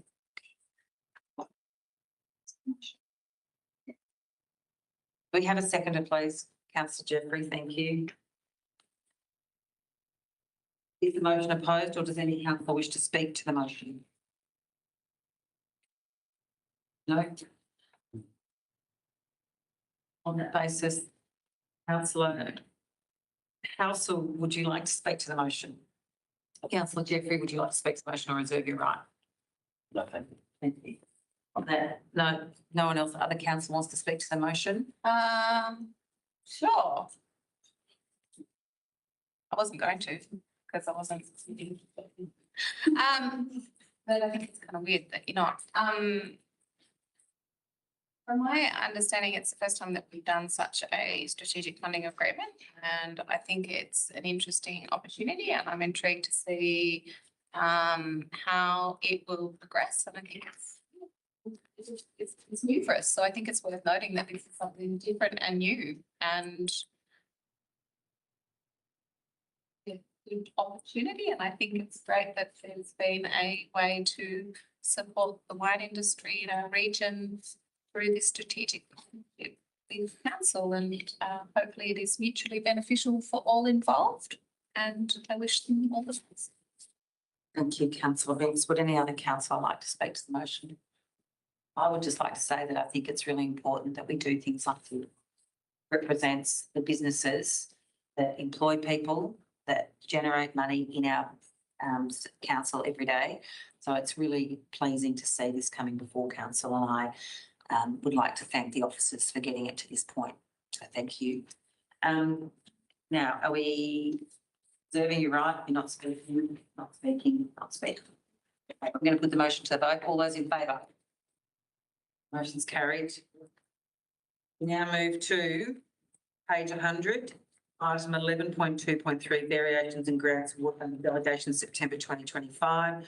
The purpose of this report is to inform council on the community of community grants or variations approved under delegation by the Chief Executive Officer or relevant director for the period 1st of September to 30th of September 2025. Councillor, is there a motion? And please state what your motion is. Councillor Jeffrey. Could I move the recommendation on page 100 of our agenda as the motion, please? Thank you, Councillor Jeffrey. Can I have a seconder, please? Councillor Stevens, thank you. Is the motion opposed, or does any councillor wish to speak to the motion? Councillor Jeffrey, would you like to speak to the motion? Very briefly, Madam Mayor, this is a administrative motion, which is stating that there are 3 event grants and 2 quick response grants awarded, value of $14,000 by the CEO. Very pleasing to see that they've gone to the Shire to various community groups. Thank you, Councillor Jeffrey. Councillor Stevens, you'd like to speak to the motion or reserve your right?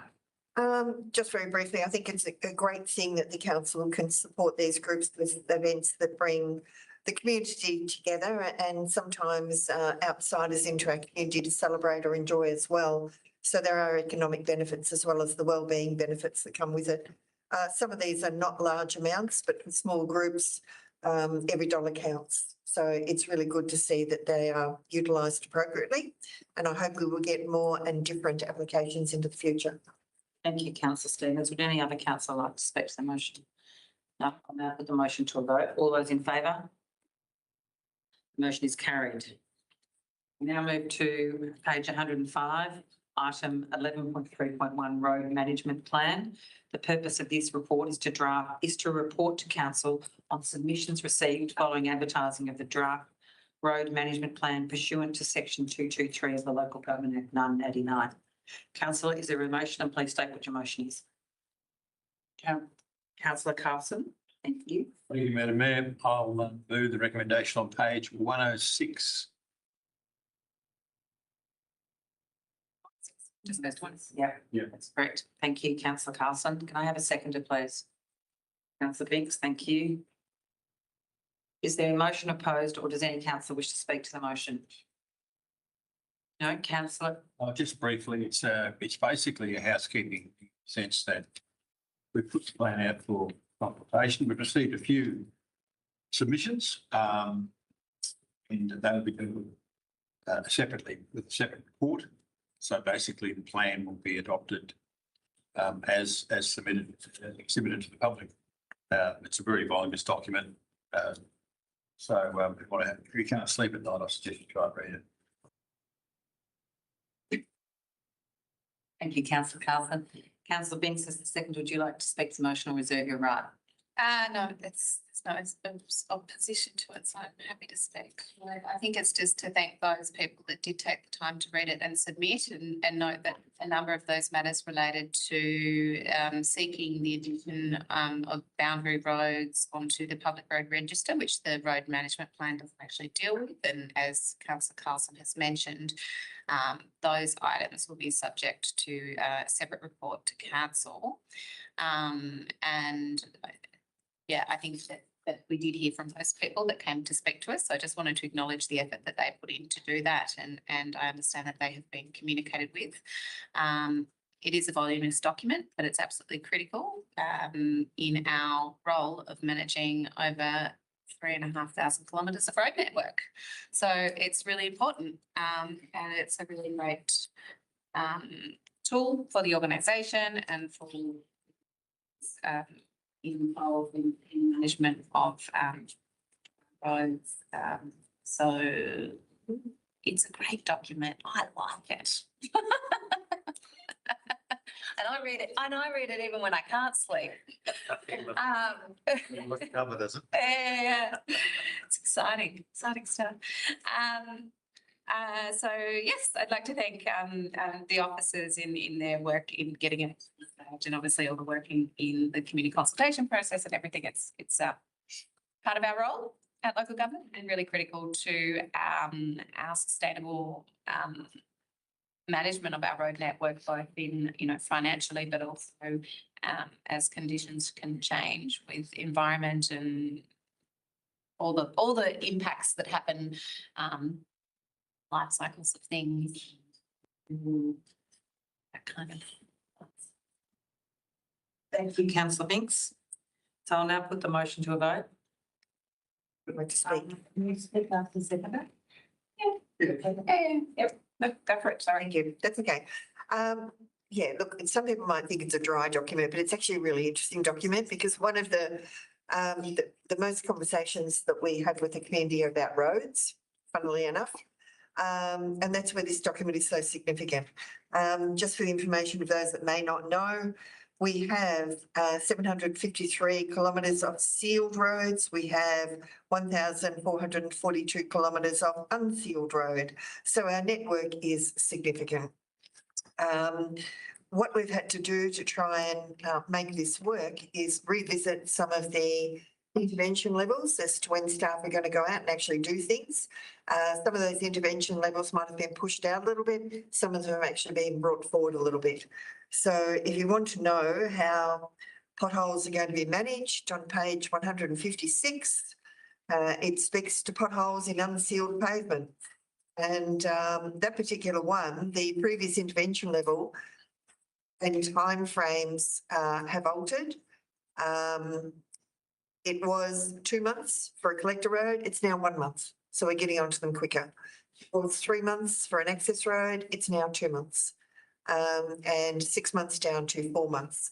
So that's only just one example of where we have limited resources, we have limited finance, but the feel is in some of the circumstances, we can jump in there a little bit quicker and hopefully prevent them getting too bad.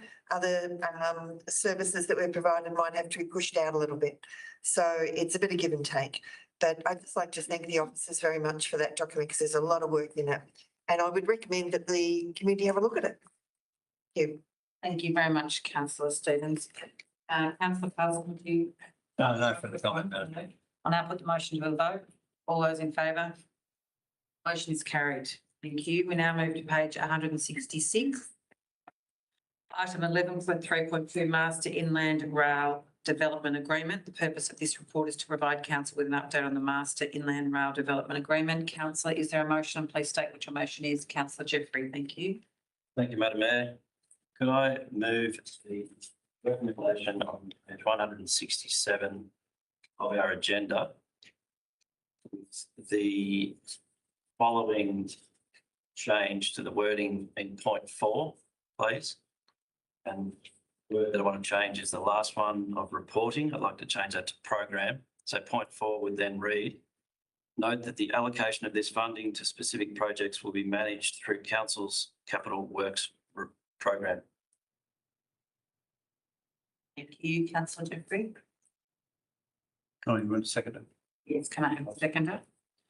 Thank you, councillor Carlson. Is the motion opposed or does any councillor wish to speak to the motion? Councillor Holloway? Questions of clarification? Yep. I actually found this, and perhaps the community has some similar views, that it felt like it was incomplete in nature. My first question is from page 166, which says, please provide an example of amendments which are minor in nature.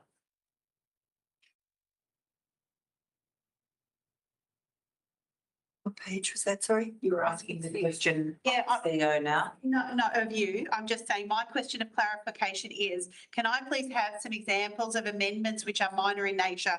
That is what we are authorising in here. Can we just get clarification on what the motion is? So the motion is to approve the amended agreement, of which it states in the motion, the master plan development agreement taking into consideration the Brock Street variation, Scott Street variation, Frost Street pedestrian underpass closure and the deed poll. So Reports, and we always ask and the capital before.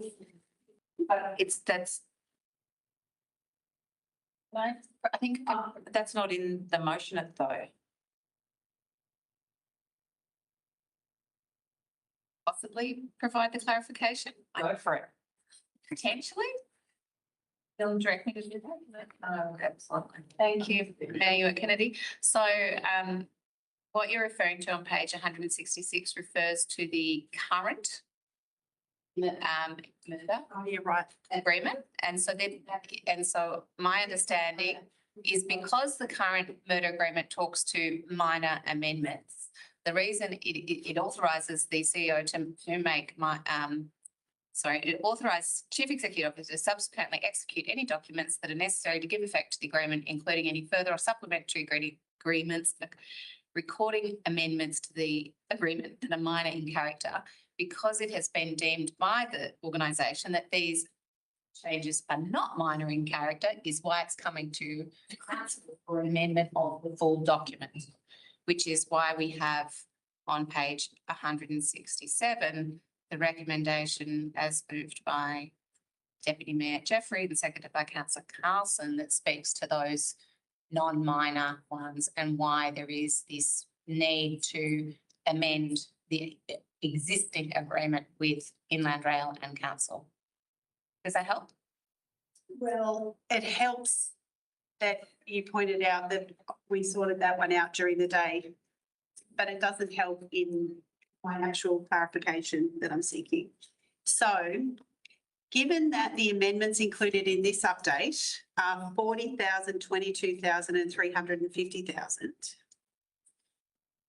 are they all outside minor in character? Because I would have thought 22,000 may have been minor in character, yet it's still listed. So can you help me understand so that I am in line with this agreement and what we're agreeing to?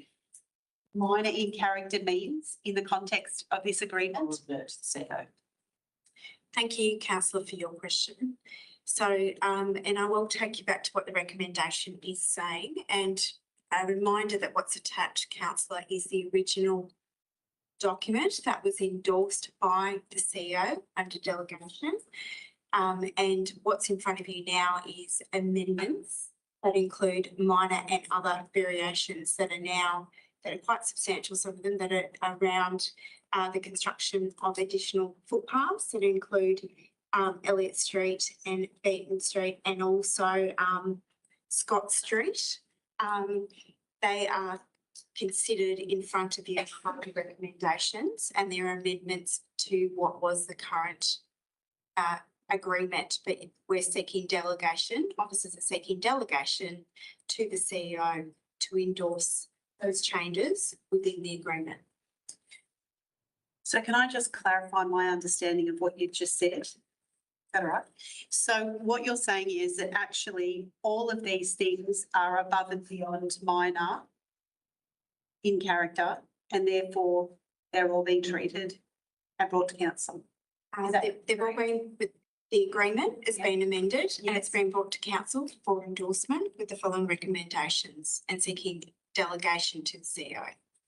The CEO's delegation reminder is of 500K, so it's actually in that delegation amount as well. I'm not sure that answers my question. All I want to know is the previous agreement said if it was minor in character, it could already be treated. So what I'm asking for is clarification around, is 22, 40 and 350 all above what would be deemed by council or the organisation or the officer in this report as being outside minor in character? We feel, yes, officers are saying it is above, and that's why it's been brought to you. You've actually approved the recommendations for delegation to the CEO. Thank you, councillor Halsall. Would any other councillor like to speak to the motion, or councillor Castle, would you like to speak to the motion or reserve your right? Councillor Holloway. Councillor Holloway. I keep saying councillor. Sorry, it's been a really long day. It's been a long day. I'll look at the name tags. So I wish to speak when recognised against the motion.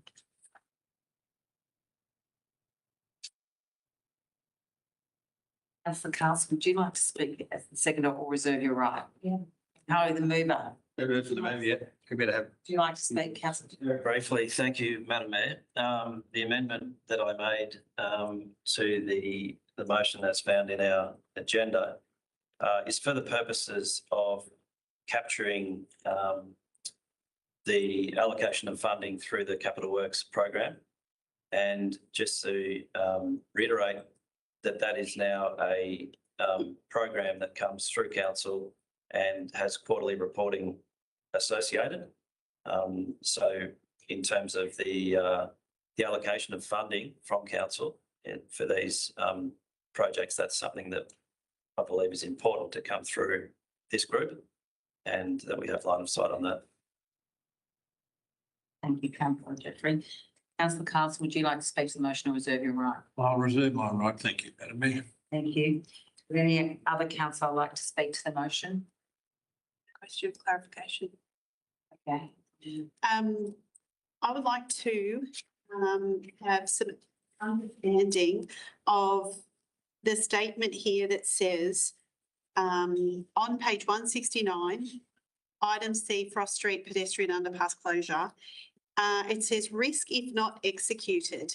Delay prolongs community uncertainty, creates ambiguity over reinstatement responsibility, and weakens enforceability of risk mitigations. Can I have some clarification about what that actually means? And probably you could use each comma as the grouping. Delay prolongs community uncertainty, probably don't need that one. Creates ambiguity over reinstatement responsibilities. I'm trying to understand what reinstatement responsibilities might look like. And then weakens enforceability of risk mitigations. I'm trying to understand what that might mean too. Thank you, councillor, for your question. So there is an agreement around the works that will occur and around the asset handover between council and also Inland Rail, which is what this document has been formulated and based on. As part of that, and as part of the amendments that are being put forward, that would allow for the execution by Inland Rail to continue with those works, to carry out works on those paths for improving connectivity. And what's been included within their scope of works. It also allows for council to have real certainty around asset handover and ownership going forward. Thank you, CEO. Councillor Holloway, you were going to speak against the motion. Yes, thank you. I'd like to begin by saying I absolutely support the intent here. I support moving on, moving forward, moving up and away from the specifics of this issue. However, I have 4 reasons why I can't support this motion as it's worded and as it's come to us. The first is in point 1 of those documents mentioned, only the deed poll was included in our council papers. The rest of them, the Brock Street variation, Scott Street variation, and Frost Street pedestrian underpass closure, we were being expected to pass a motion on without having read, which I think is not a good decision. 3:54 this afternoon, 6 minutes before this meeting started, we received documentation on the Frost Street underpass closure of a letter dated 3 July 2025. And I perused it during this meeting. It mentions basically the demolition of the existing Frost Street underpass. However, it does not specifically define what is temporary works, what is permanent works, and any schedule thereto. My understanding is that the intent of this project is to keep Frost Street underpass open as a temporary works. What we are signing off on does not say that. So I think that that's a big issue.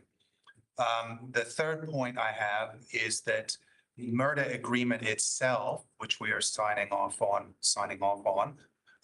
is filled with loose language, language such as reasonable, fair, acceptable, none of those terms being defined, and all of those, in my opinion, giving wiggle room to this uneasy partnership. My last point is the Director of Sustainable Infrastructure is away overseas. I feel it is rushed to be passing this motion without further briefing on it, given that we are getting documents at such late notice, and we still haven't seen the Brock Street or Scott Street variations. In fact, we've not seen a list of variations. We've not seen how this project tracks variations. None of this is in the MRTA agreement. I support the intent. I oppose the specifics of this. Thank you. Thank you, Councillor Holloway. Right. Councillor Carlson, would you like to, or would anyone else like to speak to the motion? I'm thinking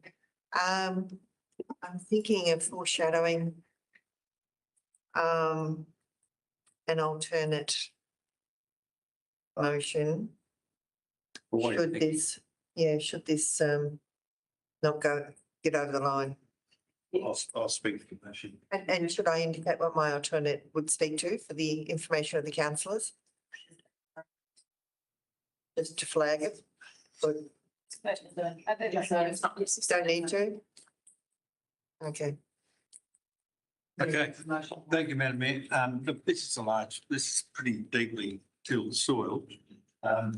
This is a largely procedural matter to move this complicated project forward. We don't have definitive answers on a whole lot of areas in this project. We are in the invidious position of being told what's done when. We have very little input, as you know, who does what, when and where.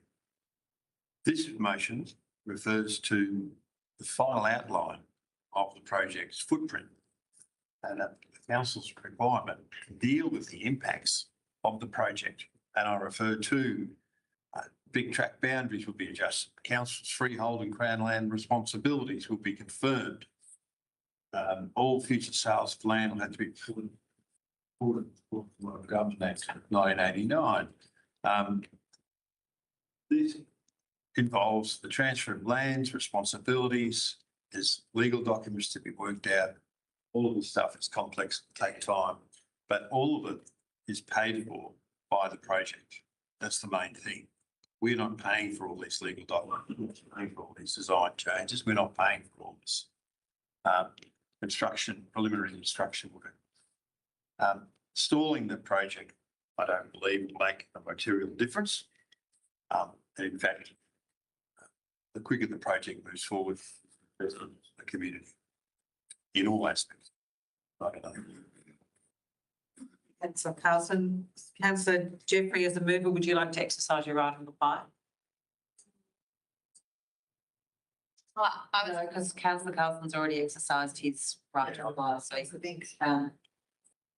you said you hold on, couldn't. Oh, Once their second is reserved their right to speak. Just did before you. That's all. Councillor Jeffrey. Thank you, Madam Mayor. Briefly, to say that it sounds like the point of contention here is the authorisation of our CEO to sign. Our CEO is authorised to sign contracts to the value of $500,000 on our behalf and on behalf of the organisation for our community. And I believe in this case that those amendments will be appropriately scrutinised and understood and signed by our CEO under delegation. Thank you, Councillor Jeffrey. I'm now going to put the motion to a vote. Those in favour? Motion is carried. Oh, motion, those against. Sorry, I beg your pardon. Division, please. Sorry. Motion. Well, councillors also. No, we're voting again. Sorry. We've got a division. Yeah. All those in favour?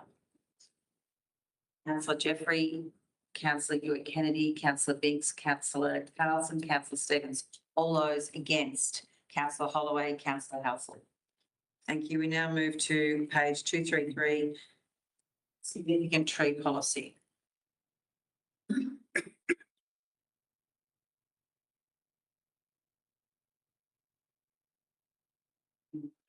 Excuse myself for a minute. 2, 3. Let's adjourn the meeting quickly while Councillor Halsell.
It's like zero bills.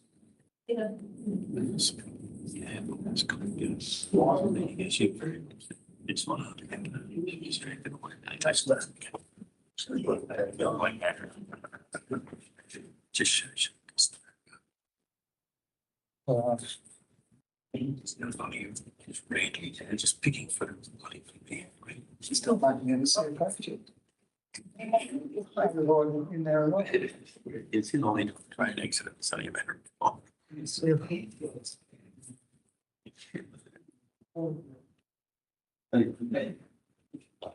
Okay, we're resuming the meeting.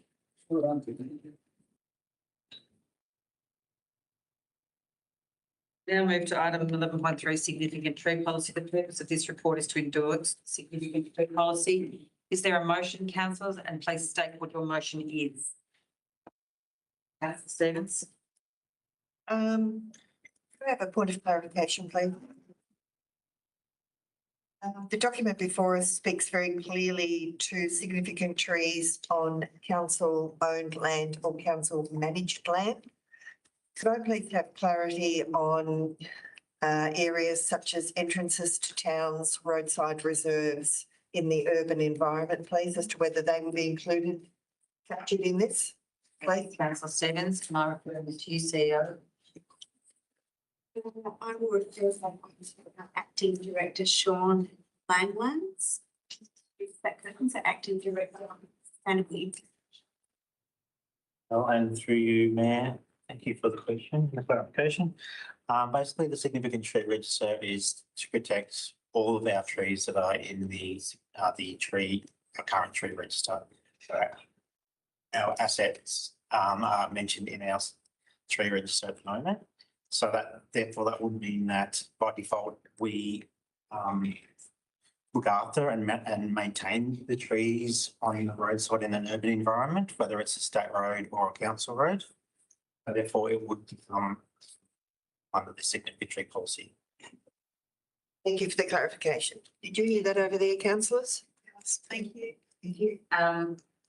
Were you moving that? I'm now that I've, if you want to call for a mover, I'm happy to.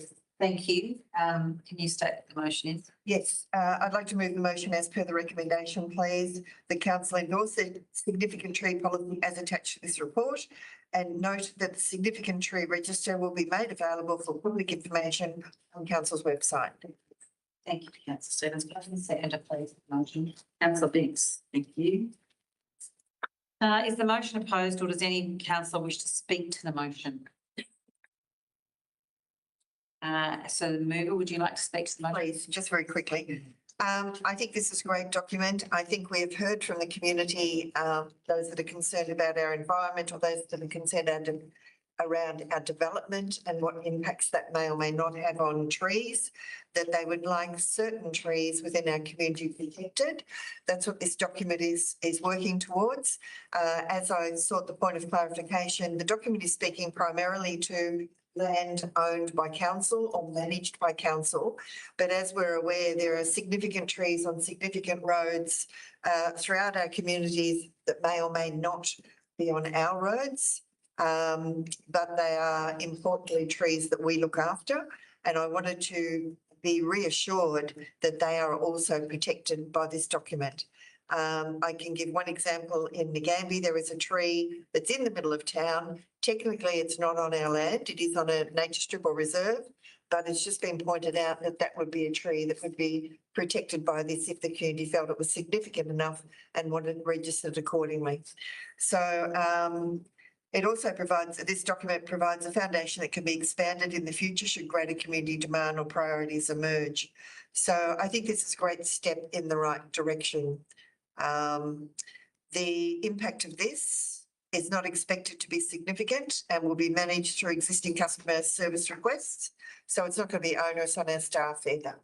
So I recommend the document and recommend the community read the document if they want to know more about it. Thank you. Councillor Stevens. Councillor Binks, would you like to speak to the motion or reserve your right until the other councillors have spoken? I will speak to the motion. Thank you, Mayor Hewitt Kennedy. So I'm really excited about this policy. Not only does it address the concerns as mentioned by Councillor Stevens regarding what we've heard from the community around how do we protect our incredible natural environment and what can we do, what policies, what actions can we take to do that. But I'm also really pleased that this is once again ticking off another action in Council's Climate Change Action Plan 2022-2027, and it's also aligning with the tree management plan. But I think it's it's just really great to see this document be developed and be adopted, hopefully, by Council tonight, and that it will go toward being able to maintain and protect that sense of place that we have here in Strathbogie, and some incredible trees that we love and care for. And I think it's really exciting to see what trees might be put up to be considered significant. I'm really interested to see what the community thinks and look forward to their participation in helping us recognise what are the significant trees in our region. And we might meet some trees that we have not met before, and I love trees, so I'm really excited. Well done. Oh, we could all have enthusiasm like that. Fantastic. Would any other councillor like to speak to the motion? I would just like to say, I think it's great that you say this. We live in the best shire in Australia with the best topography, and I'm very, when I wake up in the morning, I think, how lucky am I to be surrounded by such beautiful landscape. So with slightly less enthusiasm than Laura, but the same intent, I think this is a great policy, and I really applaud the work on the officers reviewing this. And I too look forward to seeing what trees we have not yet met. Yeah. So on that note, if no one else wishes to speak, we're going to put the motion to a vote. All those in favour? Motion is carried. We now move to item 11.3.4 on page 246, Future Firewood Program. The purpose of this report is to provide council with context regarding the cessation of the fallen timber permit system and to present options to address community requests on low-cost firewood. Councillors, do we have any questions of clarification before the motion? Yes, I do. We do have a question. Yes, councillor Carlson? Yes. As far as we are, my understanding is the MPP has made recommendations that these policies not be pursued by councils in the state. To her knowledge, how many councils do have a fossil permits in operation as we speak? Are you aware of that number? That's said. Thank you, councillor, for the question. Permits, none that I know of, councillor Carlson, but there is a council that actually has a provision of providing firewood for their community, and that's through their depot operations that people can come in, collect firewood, activity that involves use of chainsaws. Understanding we had a look at that. That's why we have not put that in the papers for your information as a recommended option. It does not align with the MAB advice that you've rightly pointed out. Okay, thank you. Another question? No, that's true. Any other questions of clarification? No? Could I have a councillors? We have a motion. Can you state what your motion is, please? Councillor Holloway. Thank you, Madam Mayor. I would like to move a motion printed on the green sheets. There will be just one small typographical correction to the green sheet, which I will read out. And I move that Council 1 note that a strategic risk in relation to firewood is included in the urgent business resolution at the May 2025 council meeting has been included on council's updated strategic risk register. 2, note that council officers will manage and pursue avenues of mitigating risks associated with firewood. That's the correction.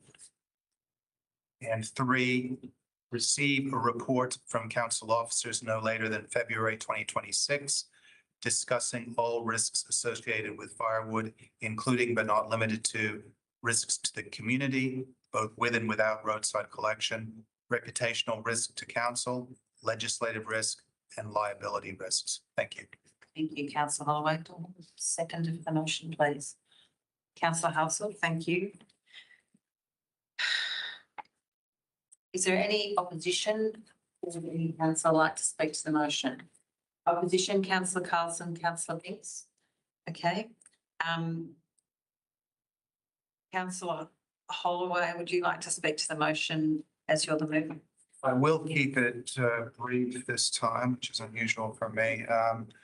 With respect to the motion passed in May 2025, the crux of that motion was to manage the strategic risks associated with the cessation without consultation and without going through council chambers of the firewood permitting program. That motion did not in itself imply that the firewood permitting program needed to be reinstated. What it was trying to accomplish was for council officers to manage these risks and find alternatives to ensure no one freezes to death in winter, lack of heating. So given that the strategic risk was added to the register only several weeks ago, I believe it's too soon to jump into any operational solutions, or any solutions, I should say, strategic solutions, which is what the recommendation had done. Rather, I would, during the summer months, prefer for officers to actually flesh out the risk register, flesh out the strategic risks associated with firewood collection being ceased without consultation, the risk to the community as it stands, and any mitigation strategies, which would be potential solutions, rather than this suggested motion, which goes straight to a solution. Given that we're still in early days on this, I'd like to see the full risks discussed, mitigation proposals, rather than jumping into the solution. Thank you. Thank you, councillor Holloway. Councillor Halsall, would you like to reserve your right? Councillor Carlson, are you going to speak against the motion? Yeah, I am. I haven't been paying that much attention to all of this, and I should have, but I haven't, but now I am a little bit. And look, the decision to cease firewood collection, which I wasn't aware of, to be honest, but without consultation with some new landslip, well, that was wrong. I mean, like, we could all agree with that, but it doesn't alter the basic facts. The basic facts are, on this particular issue, regrettably, we are tilting at windmills. You're not going to get a result. You're going to consume thousands of hours of officer time. You're going to run into all sorts of barriers, brick walls and other impassable objects. If you wanted to provide firewood, which is a worthy thing to do, I'm not saying that at all, particularly for people who are in distressed economic circumstances or are elderly and incapable. The more efficient way would be to simply identify those people and pay a commercial firewood merchant to provide the wood. Because that's how much money you're going to spend on all this. And I do not think that you will get an outcome which will in any way justify it. So I'm going to speak against it because I'm sorry, I think it's a bridge too far and I don't think you can do it. Thank you, councillor Carlson. Would anyone else like to speak for the motion? Councillor Binks. Sorry. Yes, councillor Binks, would you like to speak against the motion? Certainly, Mayor Kennedy. So similar to my debate on this matter back in May, was it? When it was first brought to us. I think like councillor Carlson has identified absolutely that, you know, that we know that there's a need for people that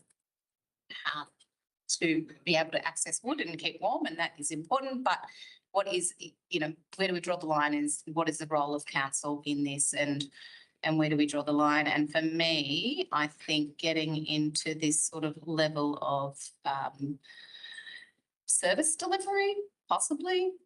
I mean, I know that the motion before us isn't yet looking at what service delivery is, but it's still looking at exploring how we might manage and mitigate the risks. I think it's heading us in a direction that is beyond our scope of delivery as a council, and I don't think it is our role to provide material for heating for our community. I think it has been presented to us that there are other avenues for that. At the time that this was brought before us back in May, I had multiple people in my end of the Shire ask me if they were going to get a financial payment because they don't have wood heaters, but they have electricity heaters and they might struggle to pay their electricity bills. And they wanted to know, would we be providing people money to be able to pay their electricity bills to keep them warm? So for me, it just opens a bit of a can of worms beyond our remit, and I don't think it's where we should be spending our officers' time and energy, nor our ratepayers' money. I think there are better ways that we can address this through collaboration with existing organisations and directing it through other means. And I believe it is a role of council to become involved. And I think we need to understand what, really what is our role in this, and as particularly on the collection of roadside stuff that and the permit system and the issues around the risk, both to council and those doing that activity, I think really need to be taken into serious consideration. And I just, it's like Councillor Carson, it's a bridge too far for me, so I'm not supporting it. Thank you, Councillor Binks. Councillor Halsall, would you like to speak now, or is it? Sorry. Could I have a question for clarification? Absolutely. Please. The fact that this has now been added to our risk register, if this motion wasn't approved and across the line successfully, does that leave us at risk? What does that mean? CEO. Thank you for the question, Councillor. It's been recognised on the strategic risk register in relation to firewood and heating. So I think it's exploring what it means and how we mitigate that risk. So officers have looked at some mitigation and controls recommendations put in the paper in front of you. One way of doing that, but it's also probably more broadly looking at other ways that we advocate as well for alternatives, not just firewood, but other sources of heating and so forth. So it does talk more broadly about that heating element and vulnerable people, as well as the source of firewood being a risk because of its scarcity. Sorry, I'm still not quite clear. Sorry. The fact that we've put it on our risk register, if this is unsuccessful in getting up, do we remove it from our risk register, or do we keep it and then try and address it as you've spoken to? Keep it, Councillor. We'll be kept on a risk register that gets reviewed annually. Yep. As well. Yep. But by the Audit and Risk Committee as well as councillors. Yep. You have that opportunity to revisit that. But as I mentioned, it is mentioned in there currently, and we are looking at what a solution to that may be or how we mitigate that risk. But that also explores other heating sources, other things that we can be doing, such as working with the department, so forth, which is in the paper in front of you. In relation to this risk and issue, and also how we support vulnerable people in our communities more broadly as well. So there's recommendations in the paper around that, but also specifically the contents of the paper as well that talks about how we support people who are vulnerable in our community. Okay, and another one, if I may, just procedurally, if this alternate is voted down, unsuccessful, we're back to the original recommendation as it stands. No, we're not, because Clark moved. This is the motion. Okay, so we're only speaking to the alternate. We don't have to fall back on that. Okay, good. Well, in that case, I'd like There's to. no alternative because that's the motion that's being put forward. Okay, that's a replacement. This is not a vote. Okay, all right, good. In that case, yes, I'll speak. Okay, thank you. Just briefly, this is hard for council because we know we have a responsibility for the welfare of our community, but we are not the sole organisation that have responsibility for the welfare of our community. There are many aspects of our community's lives that are challenging. This is one of them. Family violence is another, child abuse is another. We could go on and on. Paying the bills is another. Speaking to what the previous councillors have already spoken to, where do we sit in relation to this? How far do we go with our involvement in the responsibility for the welfare of our community? I don't think this is the answer. I haven't seen enough data to put before me to firstly justify the demand. We've heard it anecdotally, and I don't doubt that it's out there. Don't get me wrong. I'm not saying that there aren't people out there that are challenged by getting wood for their fires through the winter months, but I haven't actually seen a quantified demand for this, number one, which concerns me. Putting that aside for a minute, even if it's only a small amount, that doesn't negate the concerns about wanting people to be safe and warm during the winter months.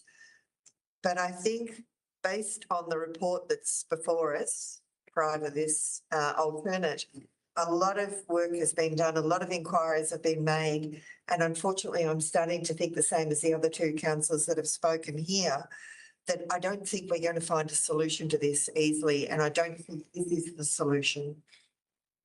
So I'm compromised by what's before me. It's going to be a lot more work. It is going to be a cost. I don't agree with Councillor Carlson's comment about putting money aside to buy the wood. I don't agree with that as an alternate, but I'm speaking to this alternate at the moment, and I don't think I can support it. I just don't think it's something that we can achieve. It's beyond us in this format. Thank you, Councillor Stevens. Councillor Jeffrey. Thank you, Madam Mayor. My understanding of this motion, as I read it, is that in order to, so we have the risk which has been added to the strategic risk register. The point 3 regarding receiving a report from council officers later in February, to me, is like completing the risk assessment. And Councillor Stevens talks about not having all the data. I also feel as though I'm in that same position. This motion is not solving the issue, but to me, this motion is about understanding the issue through a formal risk assessment process such that we can balance risk to the organisation, risk to the community, and the other legislative risk, other things that have been mentioned in the motion. And as Councillor Stevens pointed out, this is a very tricky area, and there may well be no solution that council is able to put forward. However, in order to close this out, I believe we should complete the risk assessment and really understand from a decision-making perspective what the situation is. Thank you. Thank you, Councillor Jeffrey. Right, where are we at? Right of reply. Over to you, Councillor Hull. Reserved, not right of reply. Oh, no, she reserved her right. Reserved your right. Right, sorry. Councillor You Holloway. moved, you seconded? Yeah, Councillor Holloway's already spoken. he has the right of reply, not Councillor Howell. reserved Yeah, you're reserved. You're right. Right to speak. Can I take it now? Yep. Thank you. Allow me to speak. The mover gets a right of reply. Who gets it right? Okay. Firewood is, well, combustion is an essential heat source. I work in an industry dependent on timber for building frames, and the timber is most certainly a renewable resource. As an Australian, I wish to support the ongoing role of combustion heating, the ambience of the open fire, and therefore the essential need for available firewood. I think it's time we stood up for the people, the need to identify roads residents use to commute and kill two birds with one stone. Improve road safety for native animals, drivers and passengers with the availability of firewood. Fallen timber on roadsides as a scarcity is an urban myth in my humble opinion. I see gum suckers on roadsides and timber growing on roadsides throughout the municipality. I have long seen the strategic opportunity to identify roadsides where clearing would improve safety for animals and drivers alike. It is high time, in my humble opinion, to challenge the thinking pushed down to community by state and federal levels of government and bring elements of legislation back to reality and supporting community with the ability to collect firewood. I understand that this is not an easy problem and I do not support trying to shelve it. I actually think it requires ongoing consideration and therefore I support Clark's motion. Thank you, councillor Halsall. Councillor Holloway, would you like to have your right, exercise your right of reply? Yes, thank you.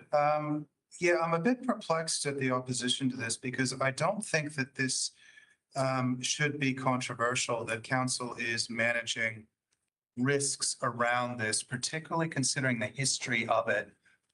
It was unilaterally discontinued in 2023, and the solution was to send people to Deka firewood collection sites. The two closest to Euroa I happened to investigate. One was Honeysuckle Creek Track, which I doubt many people have heard of, and the other was Ruoaks Road. Both are pretty far from Euroa.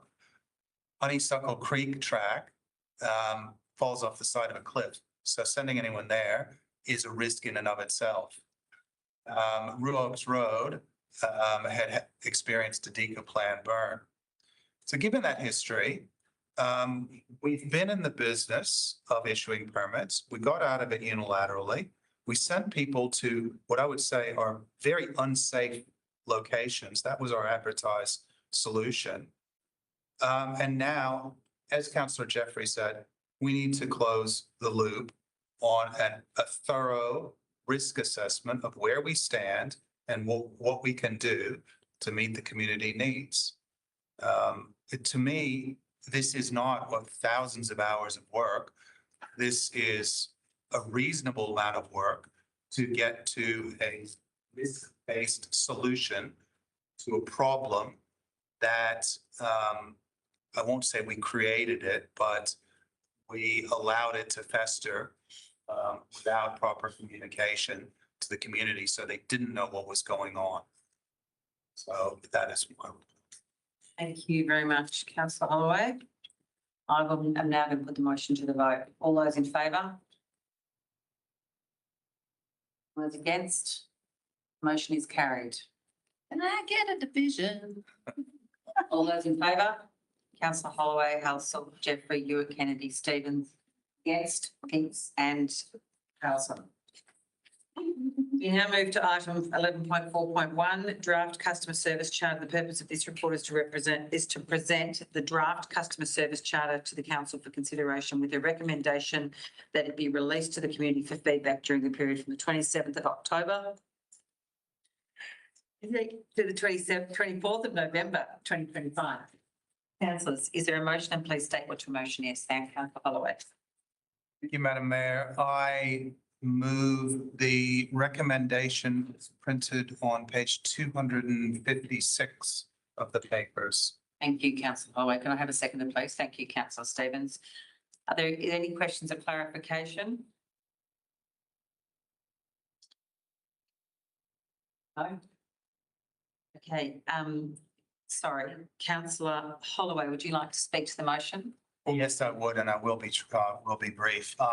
This is extremely important to me. This is one of the items that I actually campaigned upon when I was standing for council, that this organization needed to be treating its customers with respect and with a measurable set of standards that we were working against in it to their queries.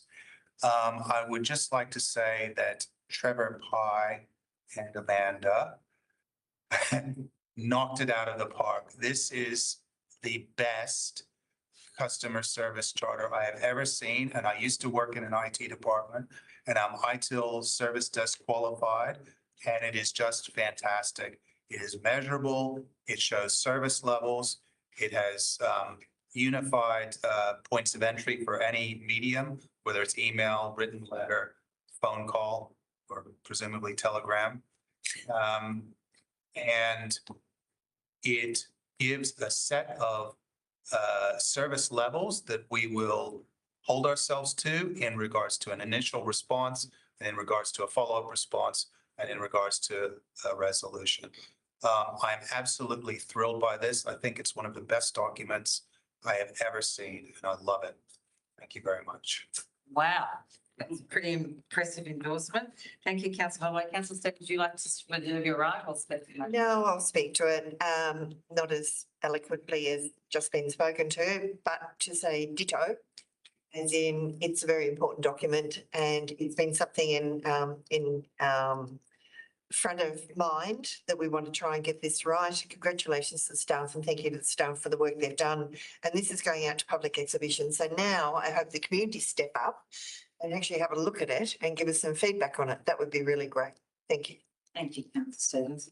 Would any other councillor like to speak to the motion? Of course, councillor Household. What he said. Yeah. What she said. And I look forward to some comments from the community that are really affirming. Thank you, councillor Household. Anyone else like to speak to the motion? I'm just going to say ditto, ditto, ditto. I think it's a great document. I don't have the depth of experience that councillor Holloway does, but I think the officers have absolutely excelled, and it's really pleasing to see because all of this committee who came on was our commitment to customer service. So well done. Thank you. On that notice, if no one else wants to speak to the motion, I'm going to put the motion to a vote. All those in favour? Motion is carried. We now move to page 263, record of informal meetings of council, September 2025, item 11.4.2. The purpose of this report is for council to note the recording of informal meetings of councils from the 1st of September 2025 to the 30th of September 2025. Councillor, is there a motion? Please state what your motion is. Councillor Halsall. Sorry, just a point of clarification. Yes, please. I'd just like to note that one of the references is incorrect. And if we could accept an amendment, please. It's speaking on page 269 to the emergency management meeting held on the 23rd of September at Euroa. It has me present. I wasn't present. It has councillor Halsall as an apology. She was present. So if we could just swap councillor Halsall's name for my name and take her out of the appendix, please, the report will be accurate. Thank you, councillor Stevens. Thank you. Are you moving that? Yes. You can, yeah, go for it. Thank you. Not a second. Oh, you state what the motion is, sorry. My amendment, there we go, my motion for an amendment. No, Just a motion. that's just a Motion. correction. That's only a correction. There's a correction in the We don't report. need an amendment for that. Do you need a motion? No. Okay, all right. My motion is to amend the document as stated. Can I give a motion?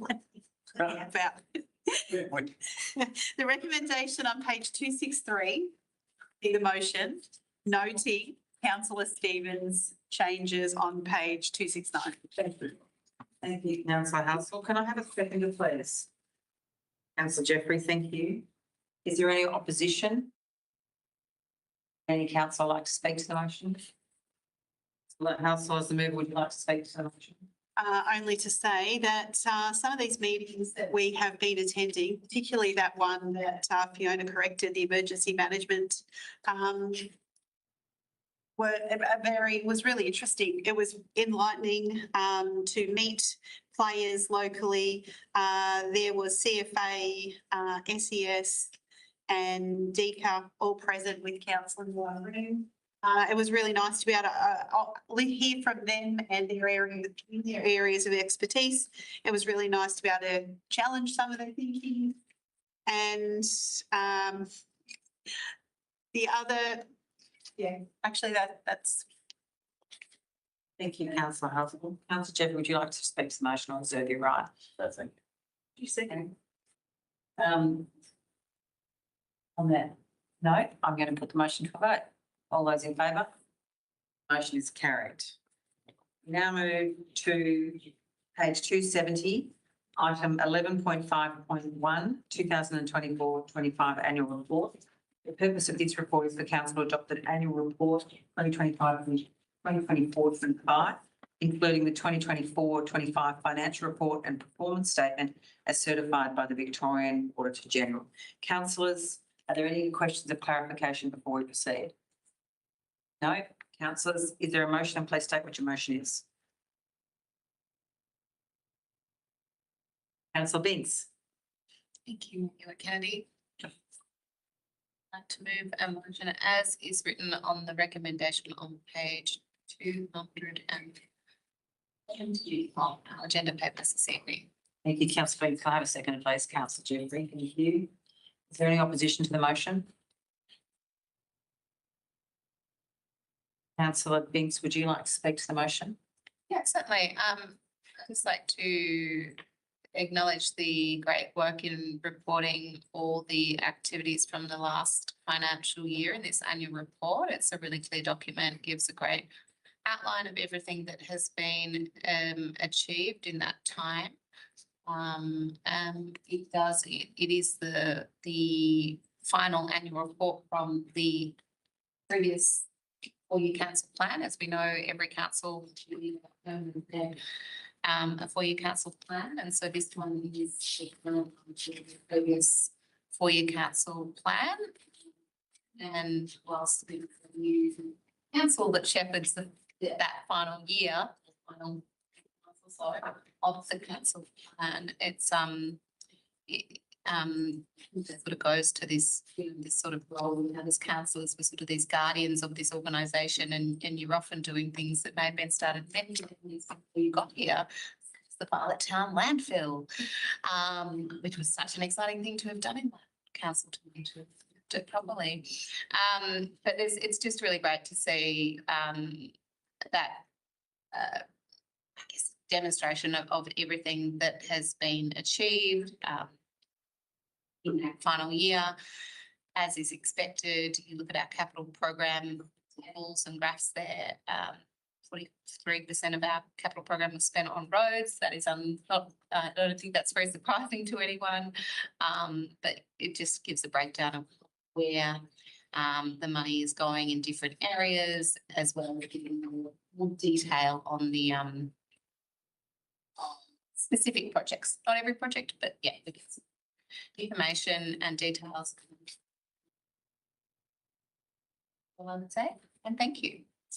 Thank you, councillor Binks. Councillor Jeffrey, would you like to speak or reserve your right?